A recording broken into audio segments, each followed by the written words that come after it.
Hey guys, how are you all? Welcome back to my channel. Today we will see what if Naruto is captured by Tobi and the Nine Tails is extracted. If you enjoy, then please like, share and do comments. Suspended in the air in front of the demonic statue of the outer path, 16-year-old Naruto Uzumaki could do nothing but scream in immense mind-numbing agony as the nine-tailed demon fox was brutally ripped from his body. Despite the pain, or perhaps because of it, he remained conscious throughout the entire torturous process as his mind repeatedly went over the most recent events in a futile attempt to distract him from the pain.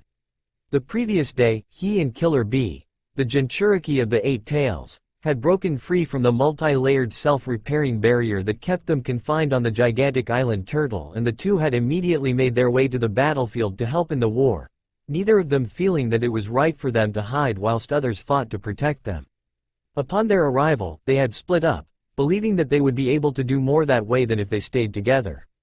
After this, the young blonde didn't really know what his new comrade had done, but, if Jiraiya was to be believed when he had once told him that apparently the Nine Tails had to be sealed last, it wasn't looking good.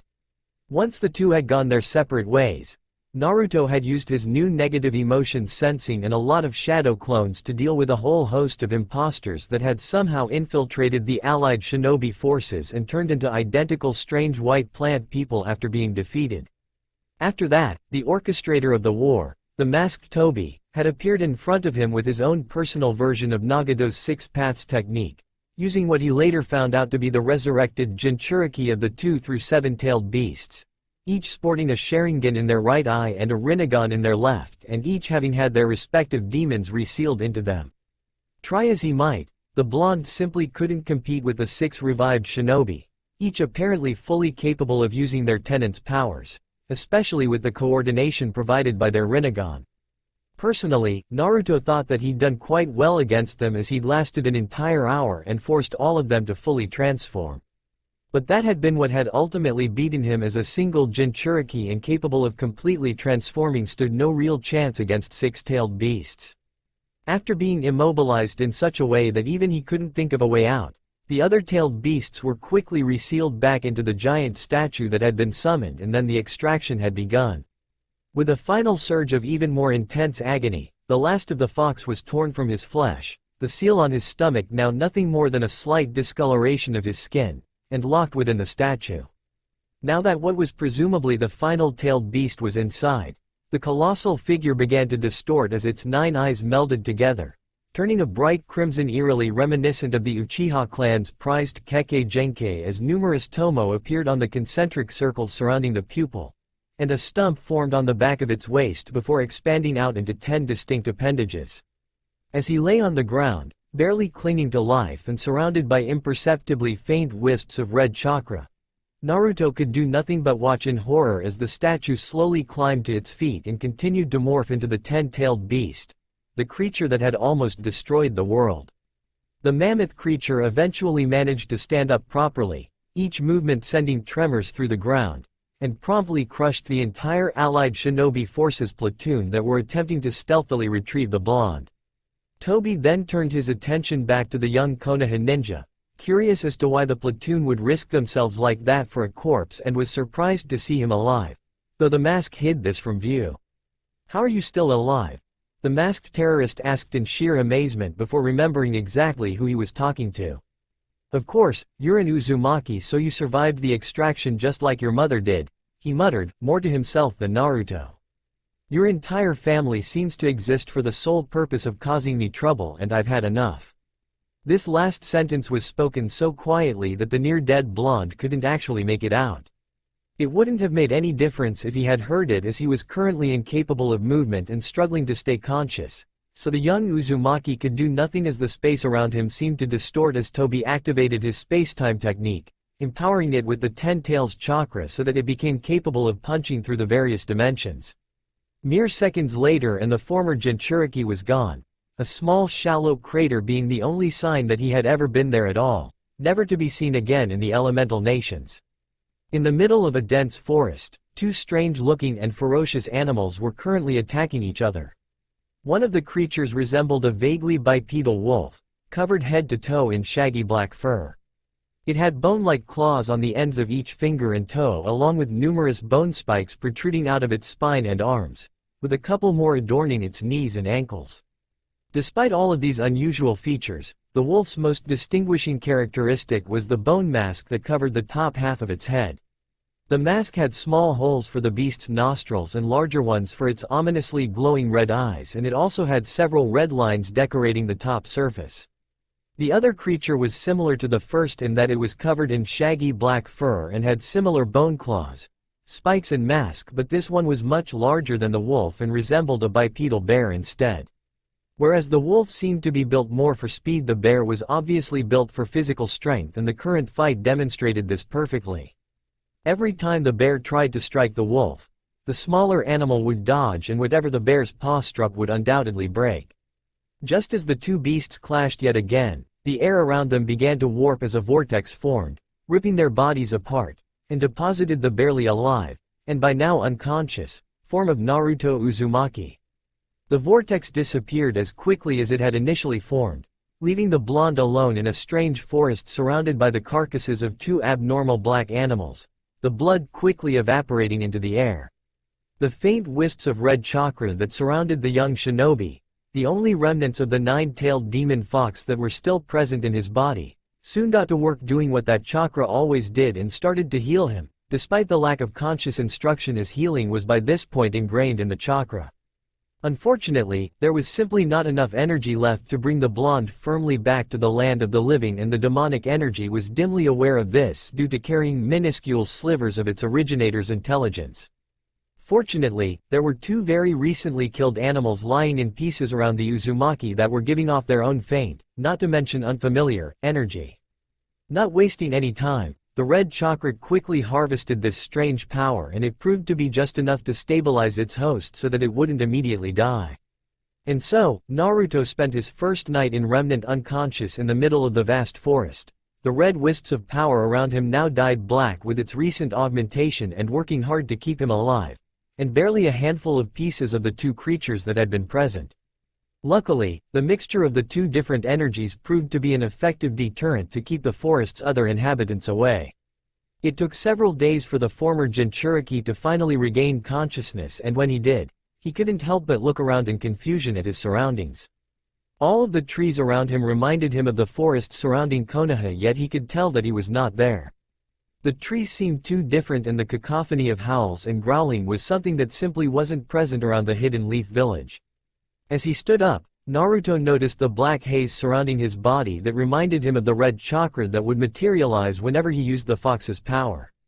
Raising an arm, he noted that the fog followed his movements and, unless he was mistaken, was actually being given off by his own body, since it was continuously dispersing in the air yet wasn't getting any thinner. It was at this point that the blonde became aware that his chakra, which was still present albeit running low, felt different than it used to, both normally and when mixed with natural energy for Sage mode.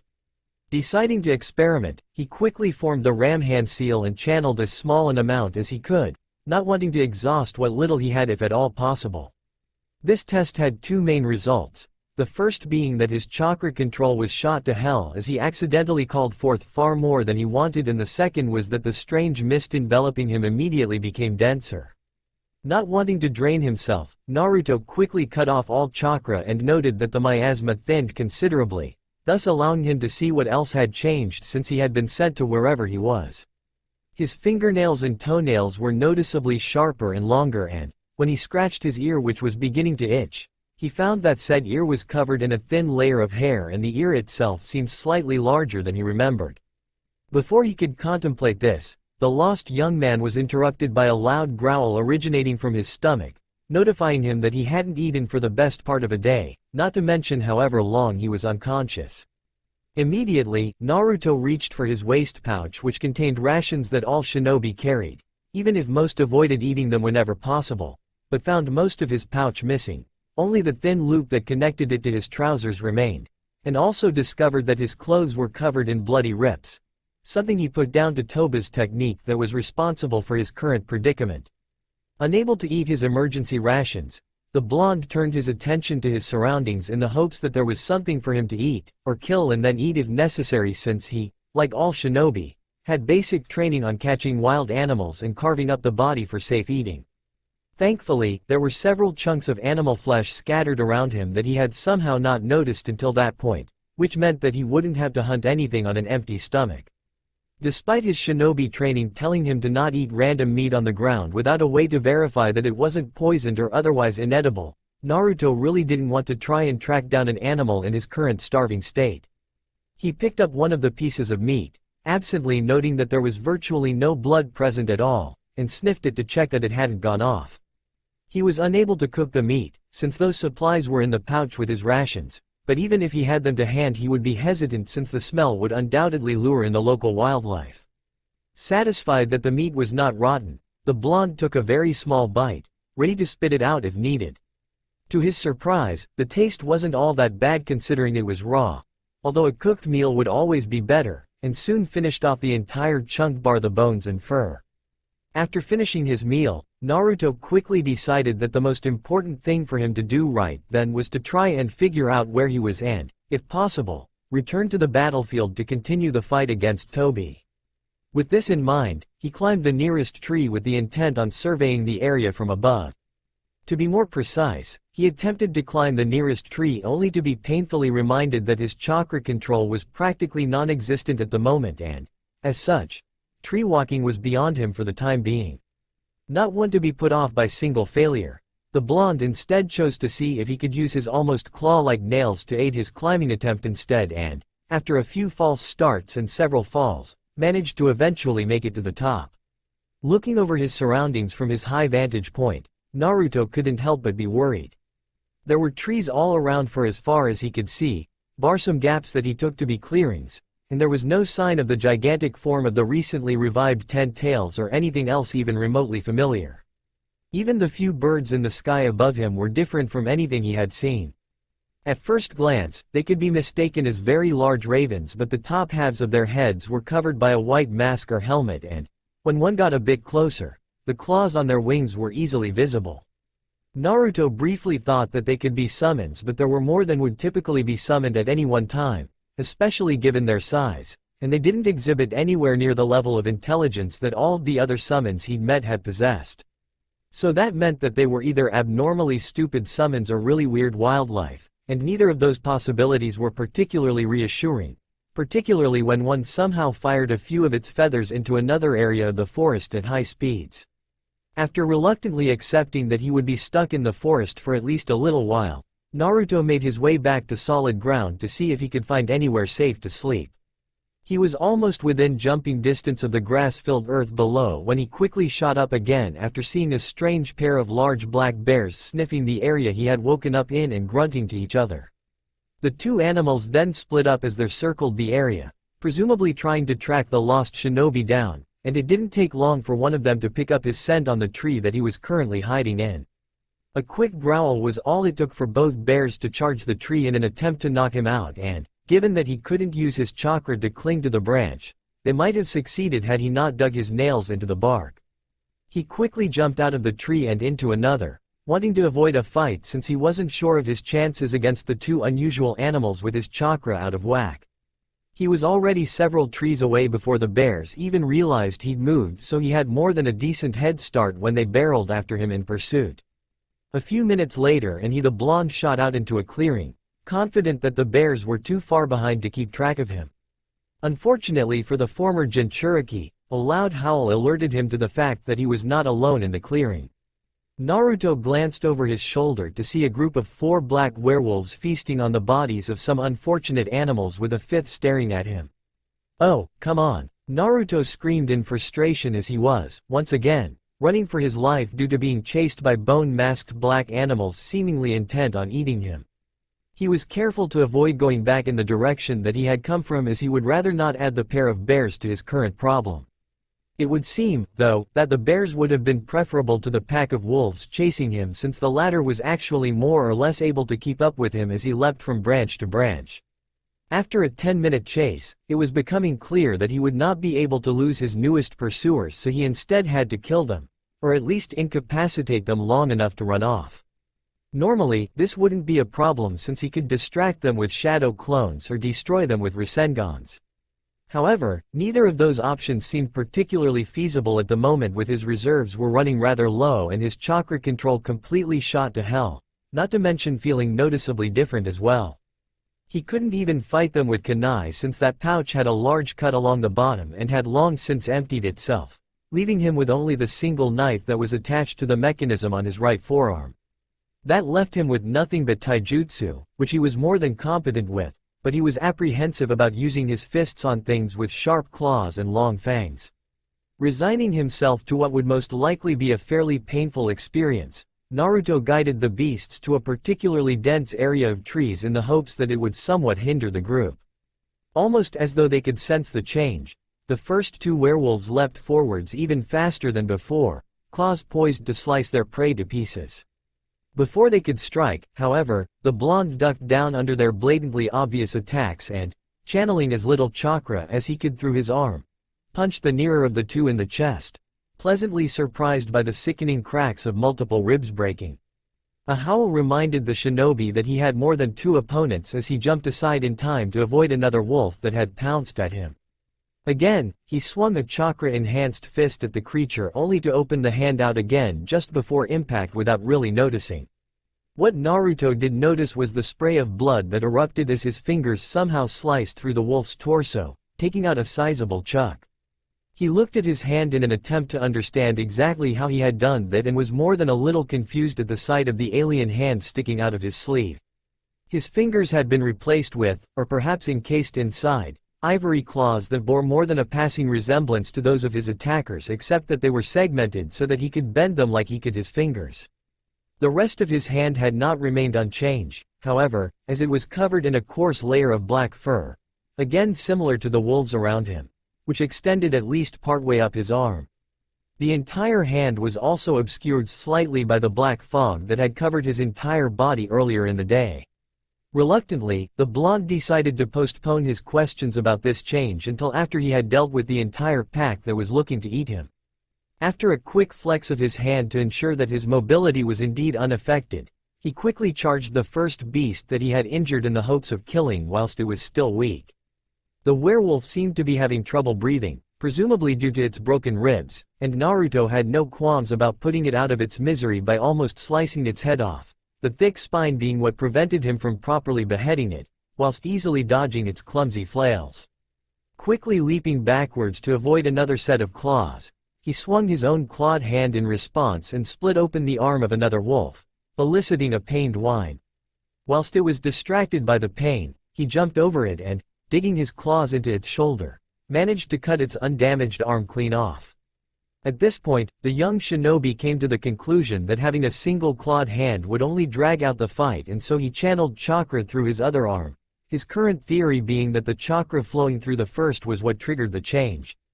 His efforts were rewarded when the flesh quickly gave way to fur, claws and mist, but he did notice that his reserves were now worryingly empty, meaning that he would have to finish off the predators as quickly as possible. With that in mind, he quickly charged at the one-armed wolf and carved out the majority of its chest, ignoring the fountain of blood that erupted from the wound and covered him, though he did note that it seemed to evaporate quickly. The final three beasts seemed to finally realize that their prey was proving to be more dangerous than they had originally anticipated and decided to be a bit more cautious with their assault. They all charged him together to stop him from picking them off one by one, and their efforts were rewarded when one of them managed to rake its claws across its target's chest, leaving 3 long bloody gashes. Unfortunately, the blonde had managed to do the same to another wolf, only those wounds were much deeper and more numerous since he had used both hands. Just as the 3 leapt at him again, the injured one tripped on the ground and collapsed in an unmoving heap, its wound too serious for it to continue. Now with only 2 combat-capable opponents, the heavily breathing young man seemed to have finally reached his limit as he stood leaning against a tree. Taking this as a good sign, the pair once again charged at him, only for the exhausted shinobi to drop to the ground at the last minute so that they both sailed over him. One of the creatures landed several feet away and seemed somewhat disorientated by the unexpected landing, whilst the other painfully collided with the tree Naruto had been leaning against. As soon as it impacted, he leapt up and ripped its throat out before turning his attention onto the other one. The final werewolf snarled and charged at him yet again, too exhausted by not to dodge, Naruto had no choice but to take the hit head-on. He grabbed the madly snapping jaws with one hand before they could bite him and reached around with his other claws to get a good enough grip to break its neck, receiving several shallower cuts to both of his arms. A quiet whine drew Naruto's attention back towards the creature he had slashed in the chest, and he saw that it was still clinging to life. He pushed the corpse off of him and slowly made his way over to it before putting it out of its misery by breaking its neck like the previous one. After a quick check revealed that there were no more animals out for his blood, Naruto immediately cut the flow of chakra in both arms before he passed out from chakra exhaustion and watched as they slowly but surely reverted back to their human appearance, the fog dissipating as they did. He soon decided that staying where he was would be bad, as the smell of the deceased beasts would likely lure in other animals and he wasn't in any condition to fight again. His chakra reserves were emptier than they had been in a very long time, and he was also badly injured. He quickly left the area and tried to find either some kind of shelter or preferably a way out of the forest. After walking for almost an hour to put as much distance between him and his recent kills as possible, he eventually stumbled upon a cliff with a waterfall flowing over it and into a small stream. He quickly hobbled over to the water, the branch he had been forced to pick up over 30 minutes ago to use as an impromptu crutch, thumping on the ground with each step. It was only when he collapsed onto his knees to drink that Naruto noticed something odd about the rock surrounding the waterfall. After drinking his fill, he made his way over to the cliff face and took note of the large crack that was present behind the falling water. The crack was only slightly shorter than he was and looked barely large enough for him to fit through, but, from what little he could tell, it led to a small cave inside the rock that looked just about big enough for him to stay in. It would probably be uncomfortable in the long term, but it was much better than staying out in the open for the wolves and whatever other creatures lived in the forest to find him. An unhappy grumble resounded throughout the cave as the sun shone in through the entrance, shining on the face of its sole occupant. A little over 9 months had passed since Naruto had been sent away from his home by Tobi and had found himself in an insanely large forest full of strange creatures that seemed determined to kill him whenever they saw him, regardless of his actions towards them. He'd tried to get out of the forest in an attempt to find some kind of civilization, but, when he had finally found the edge after over 2 days' travel, there was nothing but grass, a river and a few mountains in the distance. He had wandered around for a few days, but, after not seeing any sign of any people, had decided to return to his cave in the forest. Even though the wildlife tried to kill him at every opportunity, there was enough of it for him to comfortably survive, something that wasn't true beyond the forest's edge. Every now and then, the blonde had heard loud noises overhead and had at one point seen a large metal box flying through the air. This had changed his belief that there were no people in whatever world he was now in. He was now certain there were people around, but they were simply too far away for him to get to by himself. 5 minutes later, the grumbling blonde finally decided to get up, if for no other reason than to avoid the bright sunlight that was currently blinding him. That was one of the few downsides to living in his hidden cave. The entrance faced east and as such faced the rising sun every morning. Whilst this wouldn't normally be much of a problem, the waterfall that flowed over the entrance acted similar to a lens and intensified the light considerably. He had, at one point, covered the entrance with the pelt of one of the monstrous bears that he had killed, but that had completely blocked out the light and made getting up in the morning quite difficult since he couldn't see anything whilst it was hanging up. Naruto eventually emerged from the cave and, after checking the area for animals, walked straight through the waterfall that kept his home hidden. Somewhat more refreshed from the water, he quickly shook his head to get rid of whatever he could before bringing his hands up to dry his ears. This was something that had changed over the last 9 months since his arrival. Unlike before, his ears were now much longer, extending backwards past the back of his head, and were covered in a thin layer of crimson fur. The ears had steadily grown out to their current size over his first few days in the forest. The second change was the similarly colored long fox tail that emerged from the base of his spine. Naruto wasn't sure exactly why the extra features had appeared, but, since they were carbon copies of the 9 tails' ears and tail, he attributed it to something going wrong with the extraction or possibly something similar to the transformation his hands had undergone whilst fighting the wolves. Naruto had discovered after much experimentation that whenever he channeled chakra, that area of his body would start to radiate a thin black mist that increased in thickness in proportion to the amount of chakra he channeled. Again, he wasn't sure what had caused this strange phenomenon, but, since it was similar to how he would be covered in red chakra whenever he used the Nine Tails power, he considered it to be another side effect of the extraction. Even now, his body was covered in a very thin, almost imperceptible, layer of fog since his body continuously channeled a very small amount of chakra through itself even if he was unconscious. This small flow had the benefit of speeding up his healing, but he wasn't sure if it was on the same level as when he used the fox's power in the past to regenerate a punctured lung during his fight with Sasuke and wasn't in any particular hurry to test it out. He had also discovered that if he sent enough chakra through a particular area of his body that area would undergo a strange transformation. His skin would sprout coarse black fur and his fingers and toes would develop tough claws. In addition to this, whatever area was affected always seemed to be stronger than his untransformed parts. Naruto was aware that he could forcefully prevent the transformation from occurring, even if he was using more than enough chakra, but that was unpleasant, so he generally didn't. He hadn't yet tried to see if he could transform his entire body. So far he had only tried it with his limbs for combat purposes. Once he was happy that he was at least dry enough to avoid dripping everywhere he went, Naruto jumped up into the nearest tree and started looking for something to eat. It didn't matter that he wasn't completely dry since the sun would soon take care of that, especially since the only clothing he had on was the strip of dark orange cloth tied around his waist, which was all that remained of his previous outfit. He briefly laughed at the thought that anyone looking at him would be incredibly confused at the sheer weirdness he embodied. He was a teenager with abnormally long elongated fox ears and matching tail jumping from tree branch to tree branch with ease. He was almost naked and his chest was heavily scarred with both the fist-sized mark caused by a Chidori and the 3 long scars that he had received in his first fight in the forest. After 10 minutes, the blonde eventually came across the body of a large armored black pig with large tusks. As usual, there was no blood at all since the blood of all of the strange bone-armored black animals in the forest started evaporating within seconds of being spilt.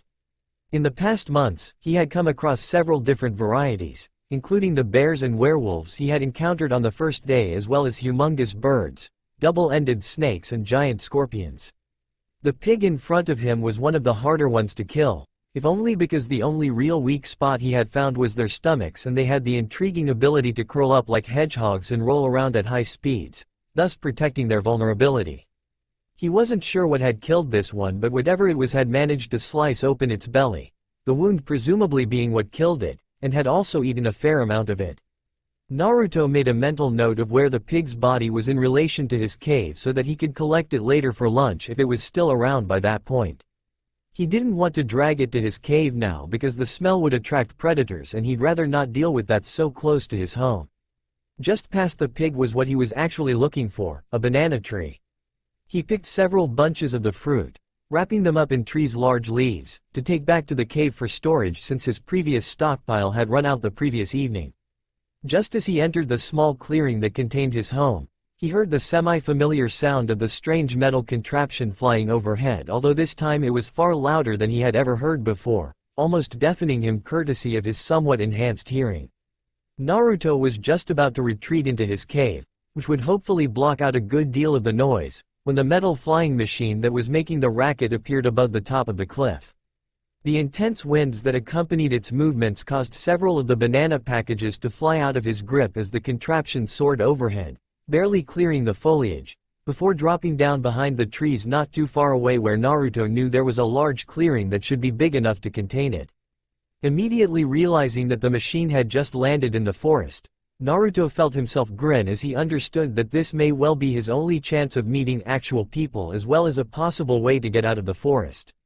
He quickly placed the wrapped-up bananas inside his cave, including the ones that were blown out of his arms, in case he would not be able to leave the forest with the new visitors. No sense putting all of his hopes on it. The blonde also grabbed a long wooden pole that almost reached his shoulder. The top of the stick had several long bone spikes tied horizontally, resembling a very crude homemade scythe, whilst the base had another bone spike attached, making that end look vaguely like a spear. The weapon had been made after a few close calls too many whilst hunting. All of the spikes had been scavenged from the creatures in the forest and sharpened for maximum damage potential. He may be physically stronger than most people, especially if he transformed, but it never hurt to carry a weapon. He could end up needing it if the arrivals proved hostile. After grabbing his rather primitive-looking weapon, the animalistic-looking blonde leapt into the trees and quickly made his way over to where he believed the strange craft had landed. He made the journey in good time, only taking 5 minutes at full speed. As he landed on a branch overlooking the clearing, he observed the people that he could see. They all wore the same clothes, likely a uniform, which consisted of black trousers, boots and long-sleeved shirts. They had white armor-like vests on top and wore metal bracers over their forearms. However, the most distinctive feature was the mask that they all wore. It covered the top half of their faces, with a black hood hiding their hair, and had 2 pairs of slits over the eyes to allow them to see. Finally, he saw a logo on the back of one of them that consisted of a red animal head in front of 3 slash marks. Each of them was also carrying some kind of weapon, either a sword or a strange small metal thing that vaguely resembled a pipe with a handle attached. All of the identically dressed individuals, whom Naruto, though may have been soldiers given their uniforms and weapons, were keeping watch on the surroundings, possibly for the various man-eating creatures that lived in the forest. The blonde was about to jump down and make his presence known when a new figure stepped out of the vehicle. This one was a man with short rust-colored hair and was dressed similarly to the others bar the mask, hood and armored vest, instead wearing a long dark brown leather duster, and didn't seem to be armed. What Naruto found most interesting about him was the pair of large ram-like horns that protruded from his forehead and curled around on either side. The sight made the shinobi wonder if all of the people here had some kind of animal-like appendage. If they did, then his new features wouldn't make him stick out at all. Unfortunately for him, any further thoughts of being able to fit in with the strange animal people were completely forgotten when the horned man made a single gesture towards the still open aircraft and another soldier came out, one hand holding the same strange weapon as some of the others and the other holding a long rope that was being used to pull a teenage girl, probably around the same age as Naruto, outside. The rope was fastened around the girl's neck in a makeshift collar and her hands were tied behind her back. The girl herself was wearing a faded blue sleeping gown with short sleeves and a small snowflake on the side of the chest. She had long white hair that reached past her waist and pale skin. She seemed terrified of her current situation, and that fear only became even more pronounced when the horned man said something to her that got everyone else laughing. At that, Naruto clutched his spear, scythe hybrid, even tighter, especially when he noticed the resigned acceptance that was mixed in with the fear. The fact that the girl had apparently accepted what was happening to her, albeit very reluctantly, made Naruto forget any possible thoughts about approaching the group in a friendly manner. There was a girl in trouble and he'd be damned if he let anything bad happen to her. Aries Diamond was not having a good day. It had started well enough as his group of White Fang grunts had succeeded in kidnapping the Schnee heiress from her hotel room in the middle of the night where she was staying whilst her father ironed out a new business deal for the large dust company.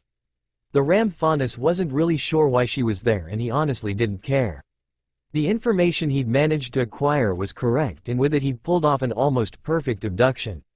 Sure, a few of his men had been caught during the incident but they didn't know anything important and so he wasn't particularly bothered about what happened to them. Unfortunately, things had only gotten worse from there. First, there had been trouble getting to their escape point as backup for the guards had arrived quicker than he had anticipated. The horned man had been able to get past them but doing so had cost him another 3 men and had also provided enough time for a bullhead to be deployed in pursuit of his own. Whilst they had somehow managed to lose their pursuers, at least for a short while, their evasive flying had cost even more time and one of their engines had been damaged enough for a small trail of smoke to pour out. It was then that a decision was made to hide out in the forest that lay just beyond the borders of the Kingdom of Vale. No one would think to look for them there and it would give them time to repair the engine. The forest was said to be the home of countless Grimm, but as long as they didn't stray too deep then they should be fine. With this in mind, they'd landed in a small clearing and the redhead had immediately sent his remaining men out to deal with any Grimm that got too close, ignoring the strange feeling of unease that had appeared the moment he'd stepped outside. He'd even had a little fun with the girl after he had her brought outside by explaining exactly where they were and informing her that he had absolutely no qualms about leaving her there if her family didn't play ball. Whilst the logic behind the decision to hide in the forest had seemed sound at the time, it hadn't taken into consideration the weird hazy Grimm, for he couldn't think of anything else that it could possibly be, that had leapt from the tree line and was currently dealing with his now terrified men in a frighteningly efficient manner whilst easily avoiding their swords and guns, though the latter had apparently taken it by surprise at first. Meanwhile, Naruto was starting to get a little bored. After seeing the soldiers' swords, he'd abandoned his spear since it would be of little help against skilled swordsmen and, in his experience, people only carry around weapons that they are particularly skilled at using. Sure, he had the little trick he'd accidentally discovered a month or so after his arrival, but it wouldn't make up for his lack of actual skill with the weapon. The fox-like teen had, however, untied the bone spikes and slid them into the cloth around his waist in case he needed projectiles. After he'd done that, he'd engulfed himself with the thick fog of his chakra since he'd learned long ago that intimidating your opponent can prove beneficial in combat. He'd also done that because fighting a group of people wearing nothing but a piece of cloth around his waist didn't sound particularly fun. Then there was the potential embarrassment that would follow if said piece of cloth came loose whilst he was fighting. It had been bad enough the first time that had happened, and he had only been dealing with one of those large black boars that time.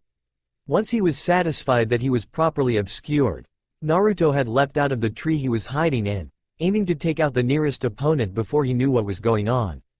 He'd landed on his target, the force of the impact sending the hooded fighter to the ground hard enough to knock him unconscious, and then proceeded to move around the various soldiers, knocking them out whilst avoiding their weapons. Much to his disappointment, it seemed that none of the identically dressed individuals were particularly skilled at fighting. Admittedly, they were doing better than most civilians back home did, but they simply didn't compare to the other shinobi he'd faced in the past. None of the swordsmen appeared to be even remotely as skilled as Zabuza or Raiga. Even Ten, who wasn't even really considered a swordswoman due to her jack-of-all-trades master-of-none attitude regarding weaponry, was far more impressive to go up against.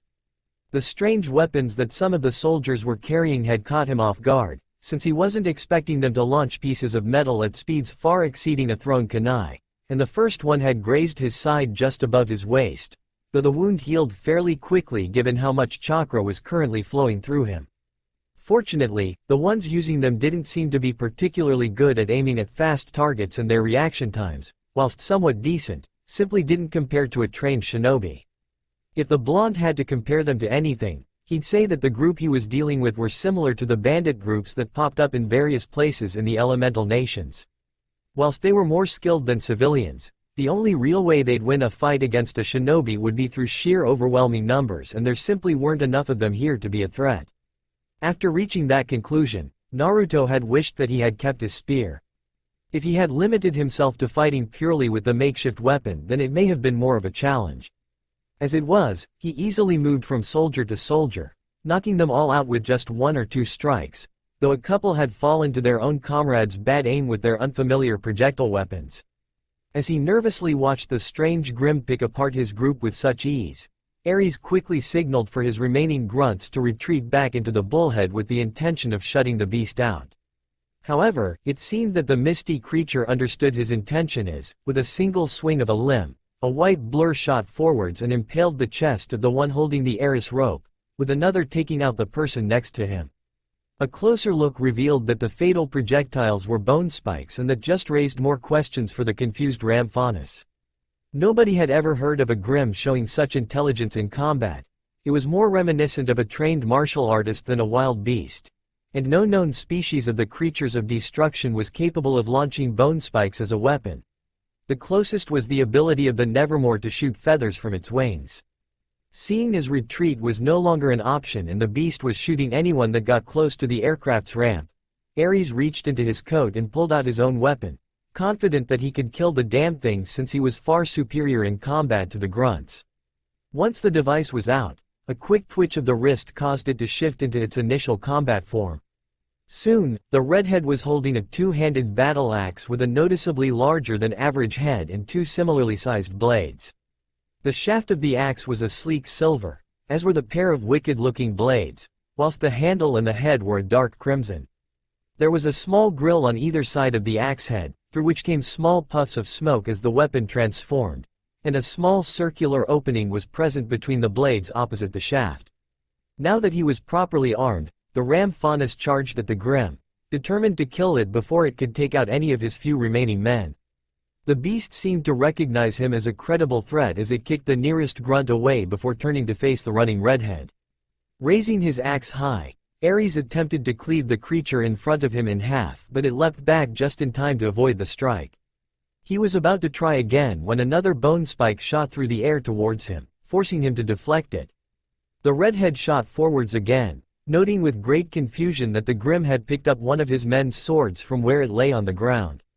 The creatures of darkness never used human weapons, they simply lacked the intelligence to utilize them effectively. A loud clang echoed through the clearing as axe met sword, quickly followed by a crack as the stronger axe sliced clean through the weaker blade. The beast used the force of the impact to slide backwards just enough to avoid any significant injury, only receiving a small cut from the descending red and silver weapon, before it rolled to the side and grabbed another sword. Expecting the same thing to happen again, the White Fang member was more than a little surprised when, instead of shattering like the first had, the sword managed to survive his strike, regardless of how impossible such a thing should be. The blades of his axe were far sharper than the mass-produced weapons that the grunts carried and were made of much sturdier metals. The axe head was also significantly heavier than one would believe upon seeing the weapon, something that made his swings even more dangerous. The only thing that was different than the creature's previous failed attempt at blocking was that the mist that covered its body had spread down the length of the cheap saber. Despite himself, Ares couldn't help but grin at the challenge his current opponent was proving to be. The fog-covered beast was agile enough to evade most of his strikes, and it was somehow capable of using a blade to block those that it could not dodge, albeit rather clumsily.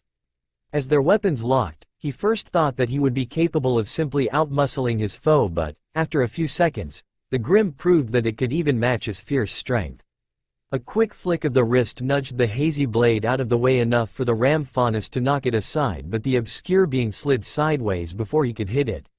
Another small movement had the axe's shaft extending several feet until the whole weapon was almost as long as the redhead was tall, with a small trigger popping out on the crimson handle that was currently 2 feet up from the base of the pole, and a thin nozzle slid out of the circular opening at the other end, both actions being accompanied by puffs of smoke from the grills on the head. This was the other form of his weapon. The longer staff allowed his blows to hit with more momentum and also served to increase his reach. However, this was not the primary purpose of this form, as was demonstrated when a burst of intense fire shot out of the nozzle at the surprised Grim in response to a quick press of the trigger. Now fully under the influence of his characteristic battle frenzy, Ares cackled madly as he repeatedly swung his poleaxe, each swipe being punctuated by another stream of flames and typically gauging the earth as well. Each strike was closer to hitting the Grim than the previous, and the steadily building blaze was proving difficult for it to deal with. His laughter reached its peak at a particularly potent stream of fire hit the hazy creature, engulfing it in an inferno. The guffawing, however, died in Ares' throat when the flames died down to reveal, not the cooked corpse of the Grim that he was expecting, but a badly charred stump of wood. Finally, Naruto was enjoying himself. The horned redhead was proving to be a much better opponent for him than the others. The skill he was showing with his weapon was impressive, especially when it had started spewing flames, and the strength behind each blow was nothing to scoff at either.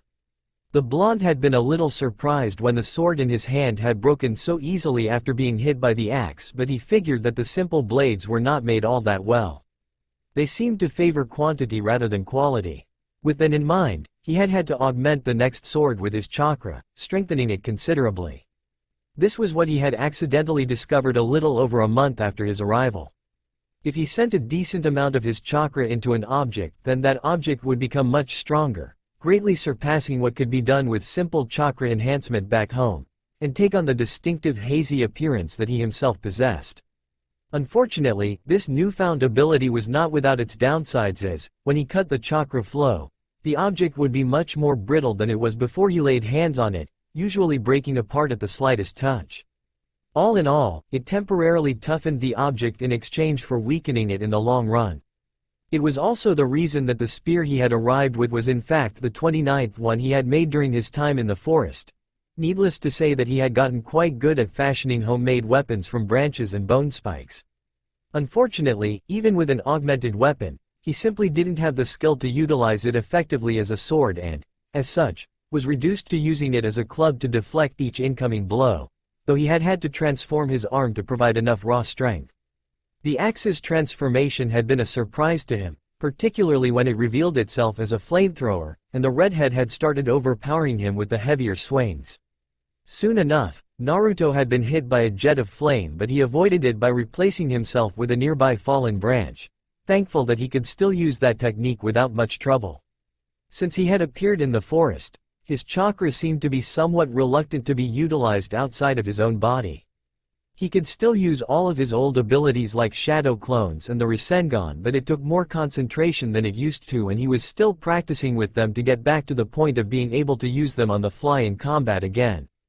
The Vulpine blonde couldn't help but chuckle quietly to himself when he saw the look of complete bewilderment on his opponent's face. It would seem that the people of this world were not capable of anything resembling the substitution technique that every ninja was taught before being allowed to graduate. The former Jinchuriki pulled out one of the last two bone spikes that remained tucked inside his clothing and, after enhancing it with his chakra, threw it straight at the horned redhead's chest. The impromptu projectile was easily parried, and he was disgruntled when he noticed that, even strengthened as it was, the bone proved incapable of denting the polearm, much less damaging it. He had to quickly dive out of the way when a jet of flame was shot out at him, presumably due to the redhead having tracked the path of the bone back to him. With ranged attacks being completely ineffective, Naruto had no choice but to get in close again if he wanted to help the white-haired girl who was currently watching the fight, even after having retreated back up the ramp to avoid getting caught in the crossfire. He dashed out of the undergrowth, grabbing and strengthening another sword with his free hand as he did so, and charged the horned axe wielder. Transforming his legs to bolster his strength, the blonde leapt over the incoming fireball and swung both his blades down towards his target, the force of his attack amplified by the added momentum of his jump. The redhead barely managed to get his staff up in time to intercept the potentially fatal blows. All of a sudden, the air around the ram-like man heated up considerably and the outline of his body started to blur, similar to a desert mirage. The sudden addition of such hot air caused the haze surrounding Naruto's body to flicker slightly, but it did not hinder him in any way. The blades of the horned man's axe started to glow, a sign they were being heated as well, but they retained their shape and didn't look like they were anywhere close to melting. With a single almighty shove, he threw Naruto off of him, sending him flying across the clearing as the claws on his feet gouged the earth where he landed. In response to his opponent's apparent heat-related ability, the blonde sent even more chakra through his body and into the swords in his hands. This caused the fog around both him and the weapons to become even thicker and the blades themselves to start creaking as they were enhanced far more than they could tolerate. Naruto barely paid any attention to the slight pain that he felt in his elbows, knees and shoulders as well as along his spine. His now faintly glowing red eyes locked onto the axe wielder and he charged again, now even faster than before and cracking the ground with each step, intent on dealing with him.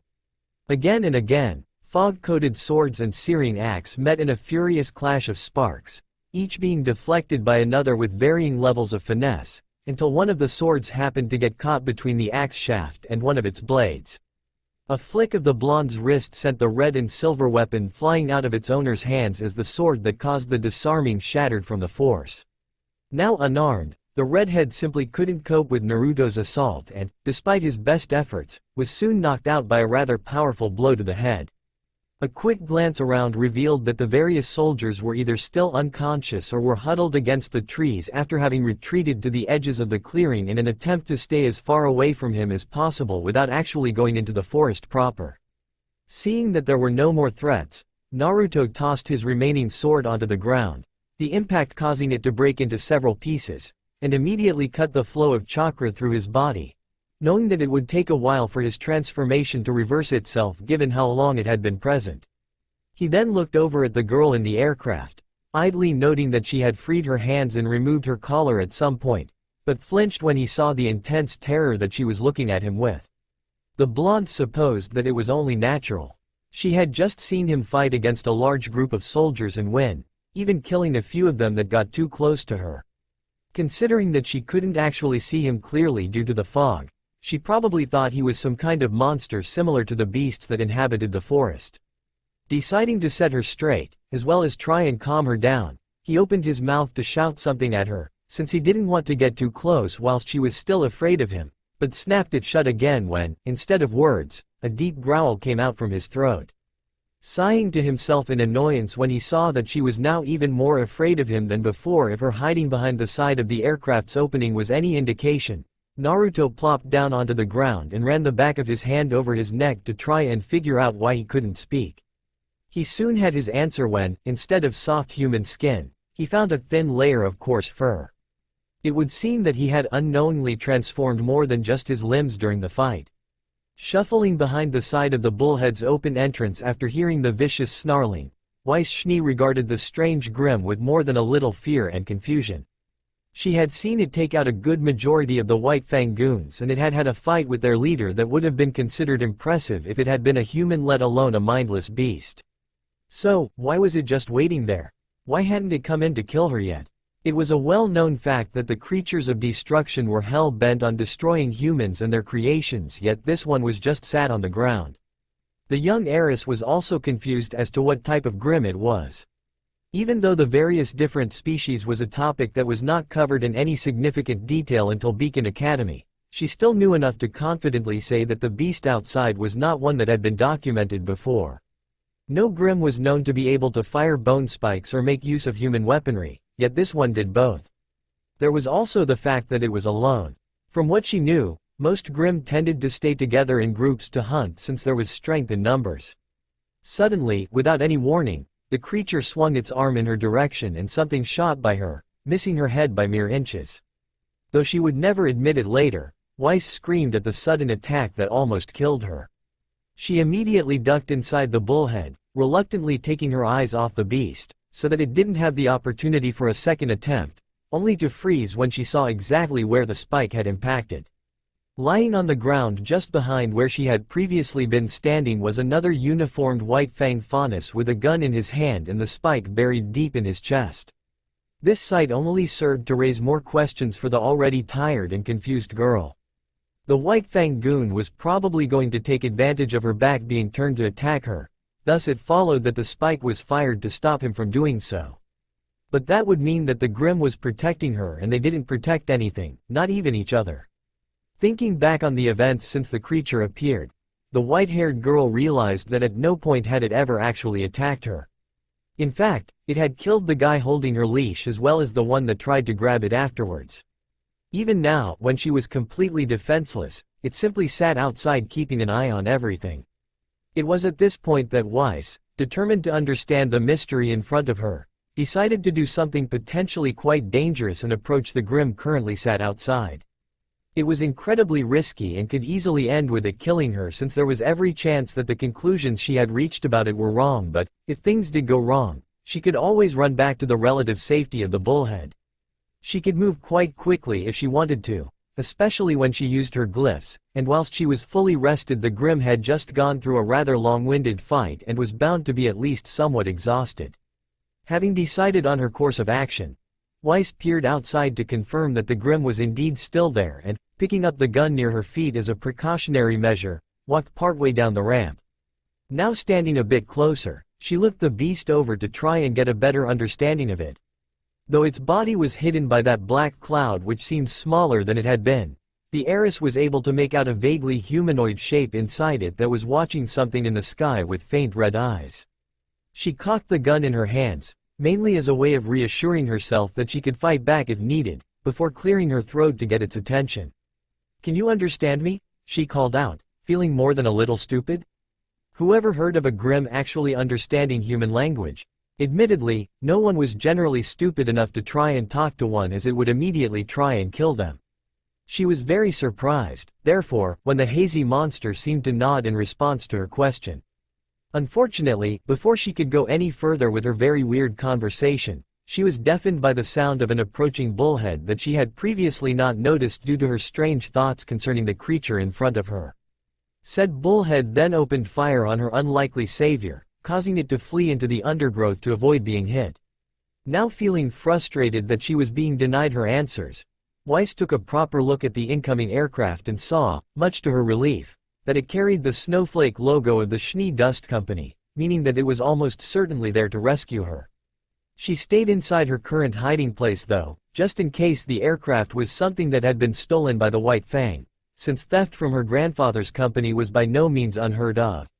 The bullhead struggled to fit into the clearing since there was barely enough room for two and the first had not been positioned with a second in mind. As soon as the craft was firmly on the ground, the side door swung open to reveal the group of guards who were assigned to protect her back at the hotel. The crowd quickly spread out to ensure that nothing tried to attack, something that Weiss thought to be rather pointless since there had been more White Fang members and they had all been taken care of by a single, albeit possibly unique, Grim. Once the perimeter had been established, another figure came out of the door, one that Weiss immediately recognized and ran over to. "Father!" the 16-year-old cried as she tackled the man. He had the same white hair as his daughter, though it was kept far shorter, and his skin was not quite as pale. He was currently wearing a smart dark gray suit and it seemed that he hadn't quite decided whether to be pleased that his daughter had been found and was safe or angry that the White Fang had kidnapped her in the first place.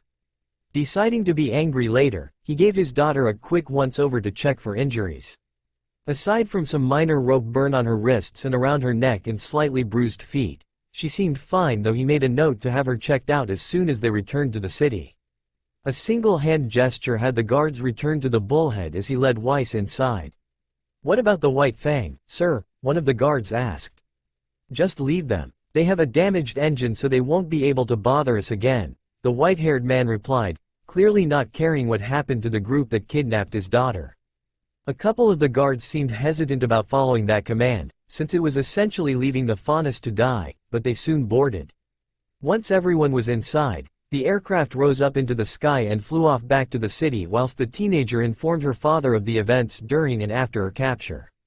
The Grim she spoke of was more than a little confusing but ultimately not important since it would probably never be seen again. Unknown to all on board, a figure clung to the outside of the large flying machine, perched on top of a wing as its long coat fluttered in the wind. Naruto decided quite quickly that he did not like air travel. The blonde was currently sat on top of the vehicle that had arrived to rescue the white-haired girl and it was taking almost all of his concentration to stop himself from vomiting.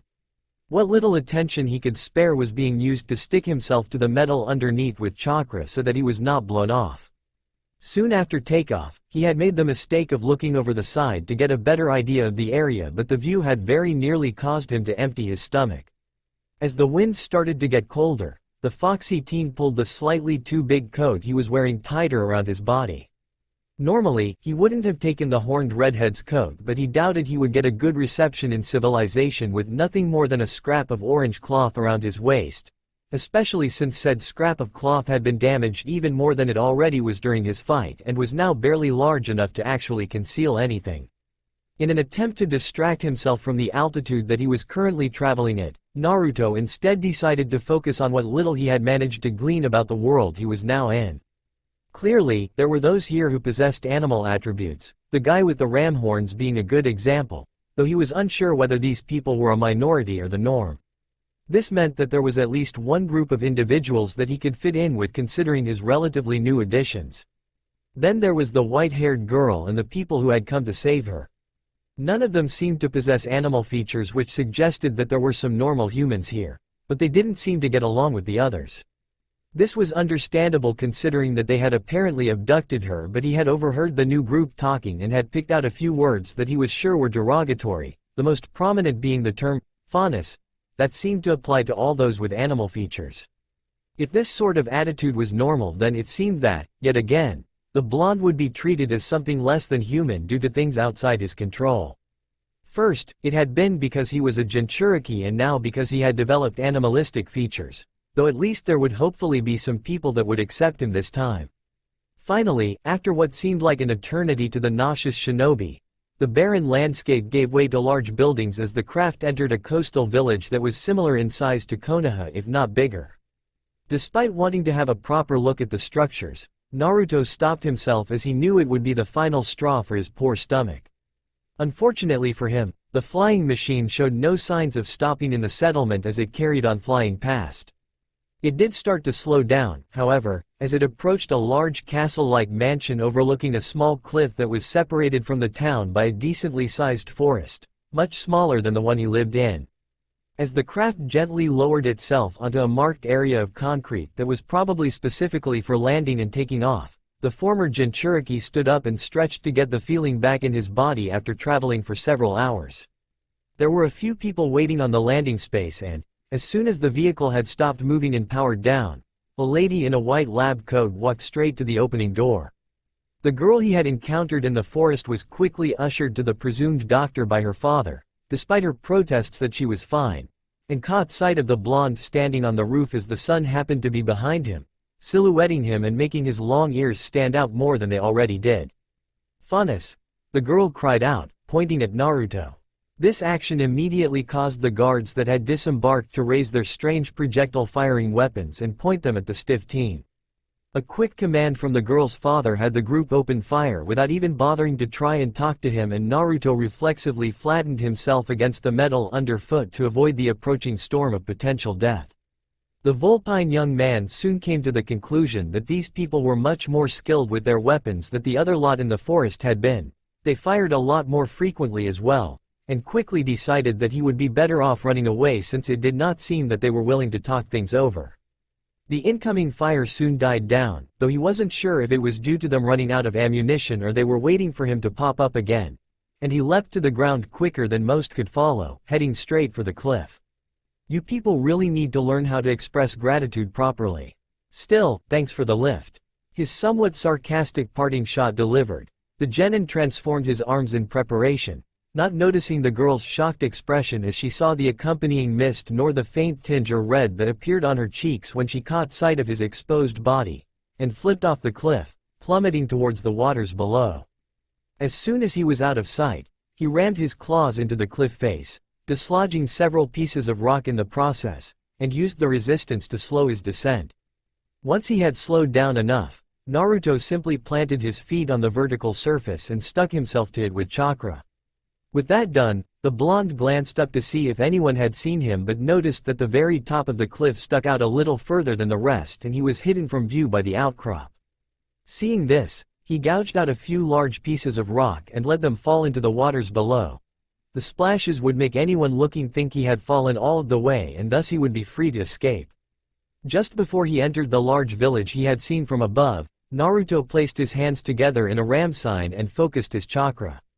A small black cloud then coalesced around his body before fading away again to reveal that the blonde had used the transformation technique to form a simple pair of black trousers and a black undershirt to avoid any potential questions about wandering around whilst practically naked.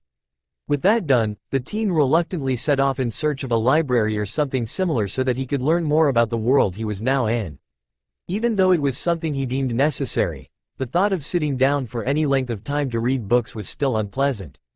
Though if it got too boring, he could always create a few clones to make the process go quicker as long as he was discreet about it. He wasn't sure if clones were something that the people here could do, and, if they weren't, he really did not want to draw attention to himself. Eventually, Naruto managed to find out where the library was, though he had to ask several people for directions since most dismissed him as soon as they saw his ears, with varying levels of politeness ranging from a simple but still somewhat rude dismissal to a woman hitting him with her bag for bothering her. The only person who had given him the time of day had been a rather polite, and somewhat uncomfortable-looking, man with very prominent sideburns who apparently owned a bookstore a few roads over. The man, Tuxin, had even given him the address of his shop in case he couldn't find what he was looking for in the library. On his way to the library, the blonde came across a small rundown-looking bar. He would have simply carried on past it, but at that exact moment, the door burst open and a pair of men dressed head to toe in black with ski masks over their faces ran out. One of the two had a large sack slung over his shoulder whilst the other was drinking from a glass bottle.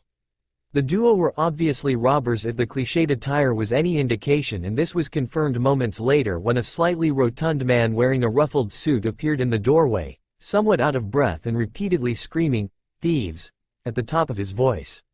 The commotion had attracted a bit of attention, but the majority of people had ignored it after spotting the sandy canine ears hidden amidst the similarly colored hair. Without even hesitating, Naruto picked up a couple of pebbles from the ground and threw them at the thieves. They both hit their respective targets, the back of the head, and the pathetic crooks collapsed to the ground, the bottle shattering when it landed. This is yours, right? The blonde asked the round man after he had retrieved the sack. Yes, yes it is.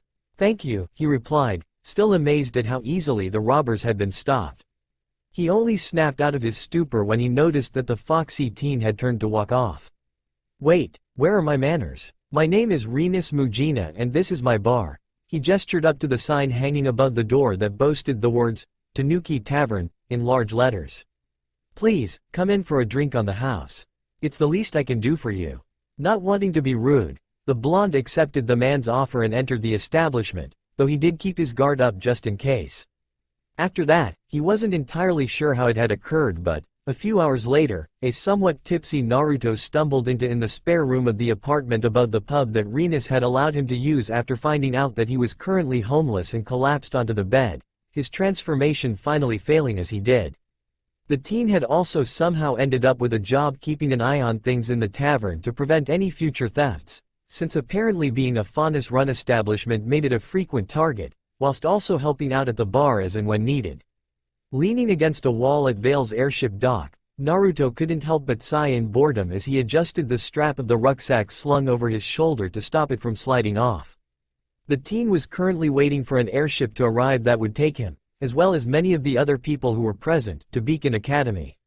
He had decided to apply to the prestigious institution 2 months ago on a whim, not really believing that he would be accepted, when Renus had pointed out that he seemed to be growing a little bored with his security job at the pub. The Tanuki Faunus had proved himself to be surprisingly perceptive when he suggested that the boredom may have been due to how Naruto was used to a much more active life since he knew a bit about the blonde's time in the forest as well as a brief overview of his lifestyle before that, though he hadn't been told about the teen's status as a ninja from another world since it would just raise more questions.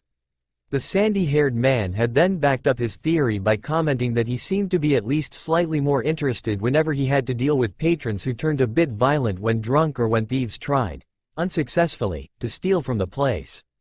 The latter was becoming more infrequent with each passing day as word spread about the pub's scarily effective security man, and the reputation was doing wonders for the establishment as more Faunus were stopping by now that there was someone who would not hesitate to deal with any attempted discrimination that tended to happen to those who left drunk since they were considered easy targets. Still, the Vulpine blonde was more than a little surprised when his application had actually been accepted since he had never attended a combat prep school like Signal and, as far as any records were concerned, had only come into existence 6 months ago when he arrived in the city. Sure, he had had to take an entrance exam to assess his combat capabilities, but his shinobi training, coupled with his experience from the forest, meant that he had no problems with it and passed with flying colors, much to the surprise of the examiners. With his place at the school confirmed, the teen had quickly informed Renus of his upcoming departure and thanked him for the kindness he had shown him, promising to stop by whenever he visited the city. The portly man had simply waved of his gratitude and in turn thanked him for everything he had done for his bar, which was quickly becoming the first choice for Faunus wanting a drink or two. Other than his acceptance to Beacon Academy, not much of interest had happened over the last 6 months. The first thing he had done the day after his arrival and subsequent hiring was to buy some clothes with some money he had found in his newly acquired coat.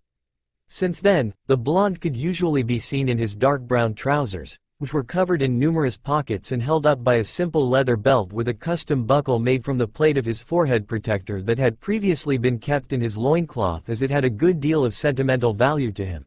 A gray sleeveless hoodie, the red Uzumaki clan swirl emblazoned over his heart, a burnt orange t-shirt underneath and a pair of sandals on his feet that were almost identical to those worn in the elemental nations, though the upper sections were heavily elasticated so that they would not be destroyed if he happened to transform his feet.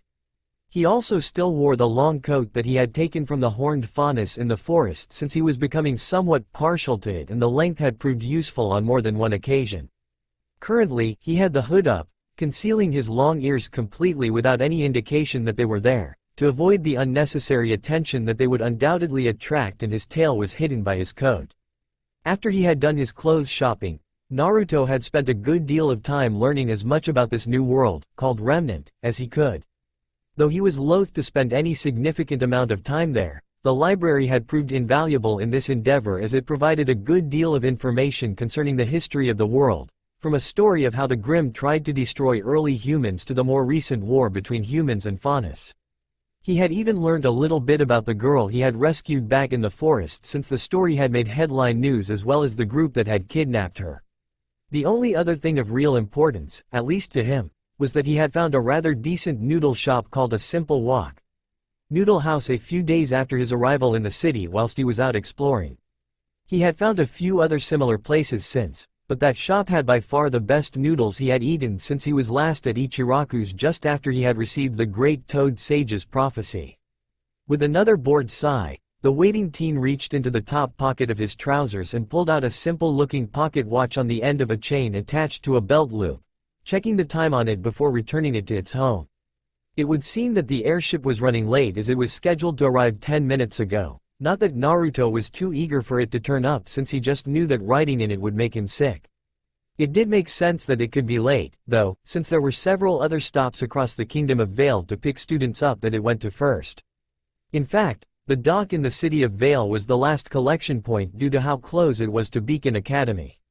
With nothing else to do until the airship arrived, the blonde looked over the various other students that were gathered. They all had some kind of weapon present on their person, though the diversity of them was frankly incredible, as he saw all sorts ranging from spears and staffs to guns and things that he simply could not identify. Whilst he had to admit that some of the weaponry on display was certainly impressive, he could not help but think that, based on his admittedly limited knowledge, the people were somewhat dependent on them. The ram faunus he had fought in the forest 6 months ago was a rather good example, since, despite the remarkable skill with which he used his axe, he had been beaten quite quickly after he had been disarmed. Of course, there were bound to be those who were at least somewhat competent when fighting unarmed, especially if they had one of those semblance things he had read about, but he doubted most would be able to take out a decent-sized Grimm without their weapons unless they got lucky or came up with a plan in advance. As he glanced over the various students, his eyes briefly rested on one, a brown-haired girl with long rabbit ears extending up above her head, wearing a dark brown jacket and shorts with a black top underneath and matching leggings with small pieces of golden armor adorning her shoulders, wrists, feet and waist, and he absent-mindedly ran a hand over the black choker that was fastened around his neck and hidden from view under his hoodie. The seal-inscribed item was something that had quickly proved to be necessary given how much time he spent around faunus, and was also the reason that his body was completely haze-free at the moment. He was a little unhappy that it had to be something that resembled a collar, but he wanted something that could be easily removed at a moment's notice, and nothing else he tried seemed to work as effectively. The first thing he had tried was a wristband, but it snapped as soon as he transformed his arm, which was also the reason he carried a pocket watch instead of wearing one on his wrist. A chain was simply not in contact with his skin enough to actually work, and anything else that could have worked was not something that could be easily removed without taking off at least some clothing, thus making it somewhat impractical. Finally, after what seemed like an eternity, the faint sound of engines reached Naruto's ears, and he looked up to see the distant dot that was the approaching airship. A few minutes later, and the other students began to hear the engines as they started to mutter excitedly amongst themselves. When the airship did eventually land, the blonde simply readjusted the strap on his shoulder and joined the throng of teens to board it. Once he had eventually gotten onto the airship, which had taken a while due to him being one of the last ones to reach the entrance, Naruto immediately looked around for somewhere out of the way to sit during the flight where he would not be disturbed. After a few minutes of searching, the blonde settled down in a corner at one end of the craft's viewing gallery, making sure that his coat was still covering his tail. The blonde's attention was soon drawn to a particularly excited and loud blonde girl in a tan jacket and weird belt skirt thing, as well as knee-high brown boots and an orange scarf around her neck, who was tightly hugging a smaller dark-haired girl wearing a red cloak and a black blouse and skirt with matching stockings and black and red boots, who then in turn started muttering something incomprehensible about knees. Turning away from the strange spectacle, Naruto focused his attention inwards as he began to meditate, hoping that it would distract him from the motion of the airship, as he really did not want to throw up in front of his soon-to-be classmates. He quickly began the process of shutting out everything around him, though he did keep a small awareness of his immediate vicinity just to be on the safe side, and was soon completely ignorant of the airship's slight jerking that accompanied its takeoff. The former Jinchuriki was eventually brought out of his meditation by someone roughly shaking his shoulder. As he returned to full awareness, he immediately noted that the airship was stationary, meaning that it had presumably arrived at Beacon Academy, and the large viewing gallery he was in was almost completely silent save for the sound of a mop moving along the floor. He opened his eyes and saw a young man standing in front of him with another mop held in his free hand. "You awake, kid?" the man asked. "You should get going. The airship landed about 10 minutes ago and everyone else has gone." Surprised by this, Naruto looked around and saw that all of the other students he had seen when boarding were indeed no longer there. Apparently he had been meditating too deeply and missed the airship docking. The only people on board were him and a trio of janitors who were mopping areas of the floor. With a quick thank you to the cleaner that had roused him, the blonde slung his bag over his shoulder and headed out of the airship, hoping that he hadn't missed anything important. As soon as he exited the aircraft, Naruto couldn't help but stare in awe as he got his first look at Beacon Academy. Whilst the large road he was currently on wasn't all that impressive, the actual buildings of the academy were truly breathtaking, especially since he had never seen anything quite like them. The most eye-catching feature was the large tower that extended so high that the top was hidden by clouds. At the end of the road ahead of him, there were several huge stone archways that seemed to have small towers on the top. These archways were surrounding a large circular pond, although the word didn't do it justice, calling it a lake didn't quite seem to fit either. Beyond the waters were the actual buildings that made up Beacon, and he presumed that that was where he was meant to go since nobody had told him, although that may have been because he missed the arrival. Not wanting to be late for anything, Naruto broke out into a quick jog. He wasn't entirely reassured by the complete lack of people on the road, since it meant that there was probably some sort of meeting or something that they were all attending. He also absently noted that there was a shallow crater in the ground not too far from the airship dock and briefly wondered what had caused it. Naruto arrived at the building just before the red-cloaked girl he had seen earlier and a blonde boy wearing a white chest plate and shoulder pads over a black hoodie with jeans and a sheathed sword on his left hip. Both of them seemed like that had hurried, though the boy was noticeably more winded than the girl as she didn't seem exhausted at all. "Hey, is this where the new students are supposed to go?" the girl asked, turning to face Naruto. As she did so, he noticed that she had incredibly unusual silver eyes, something he had never seen before, and that her hair, which he had originally taken to be black, did in fact have a red tint to it.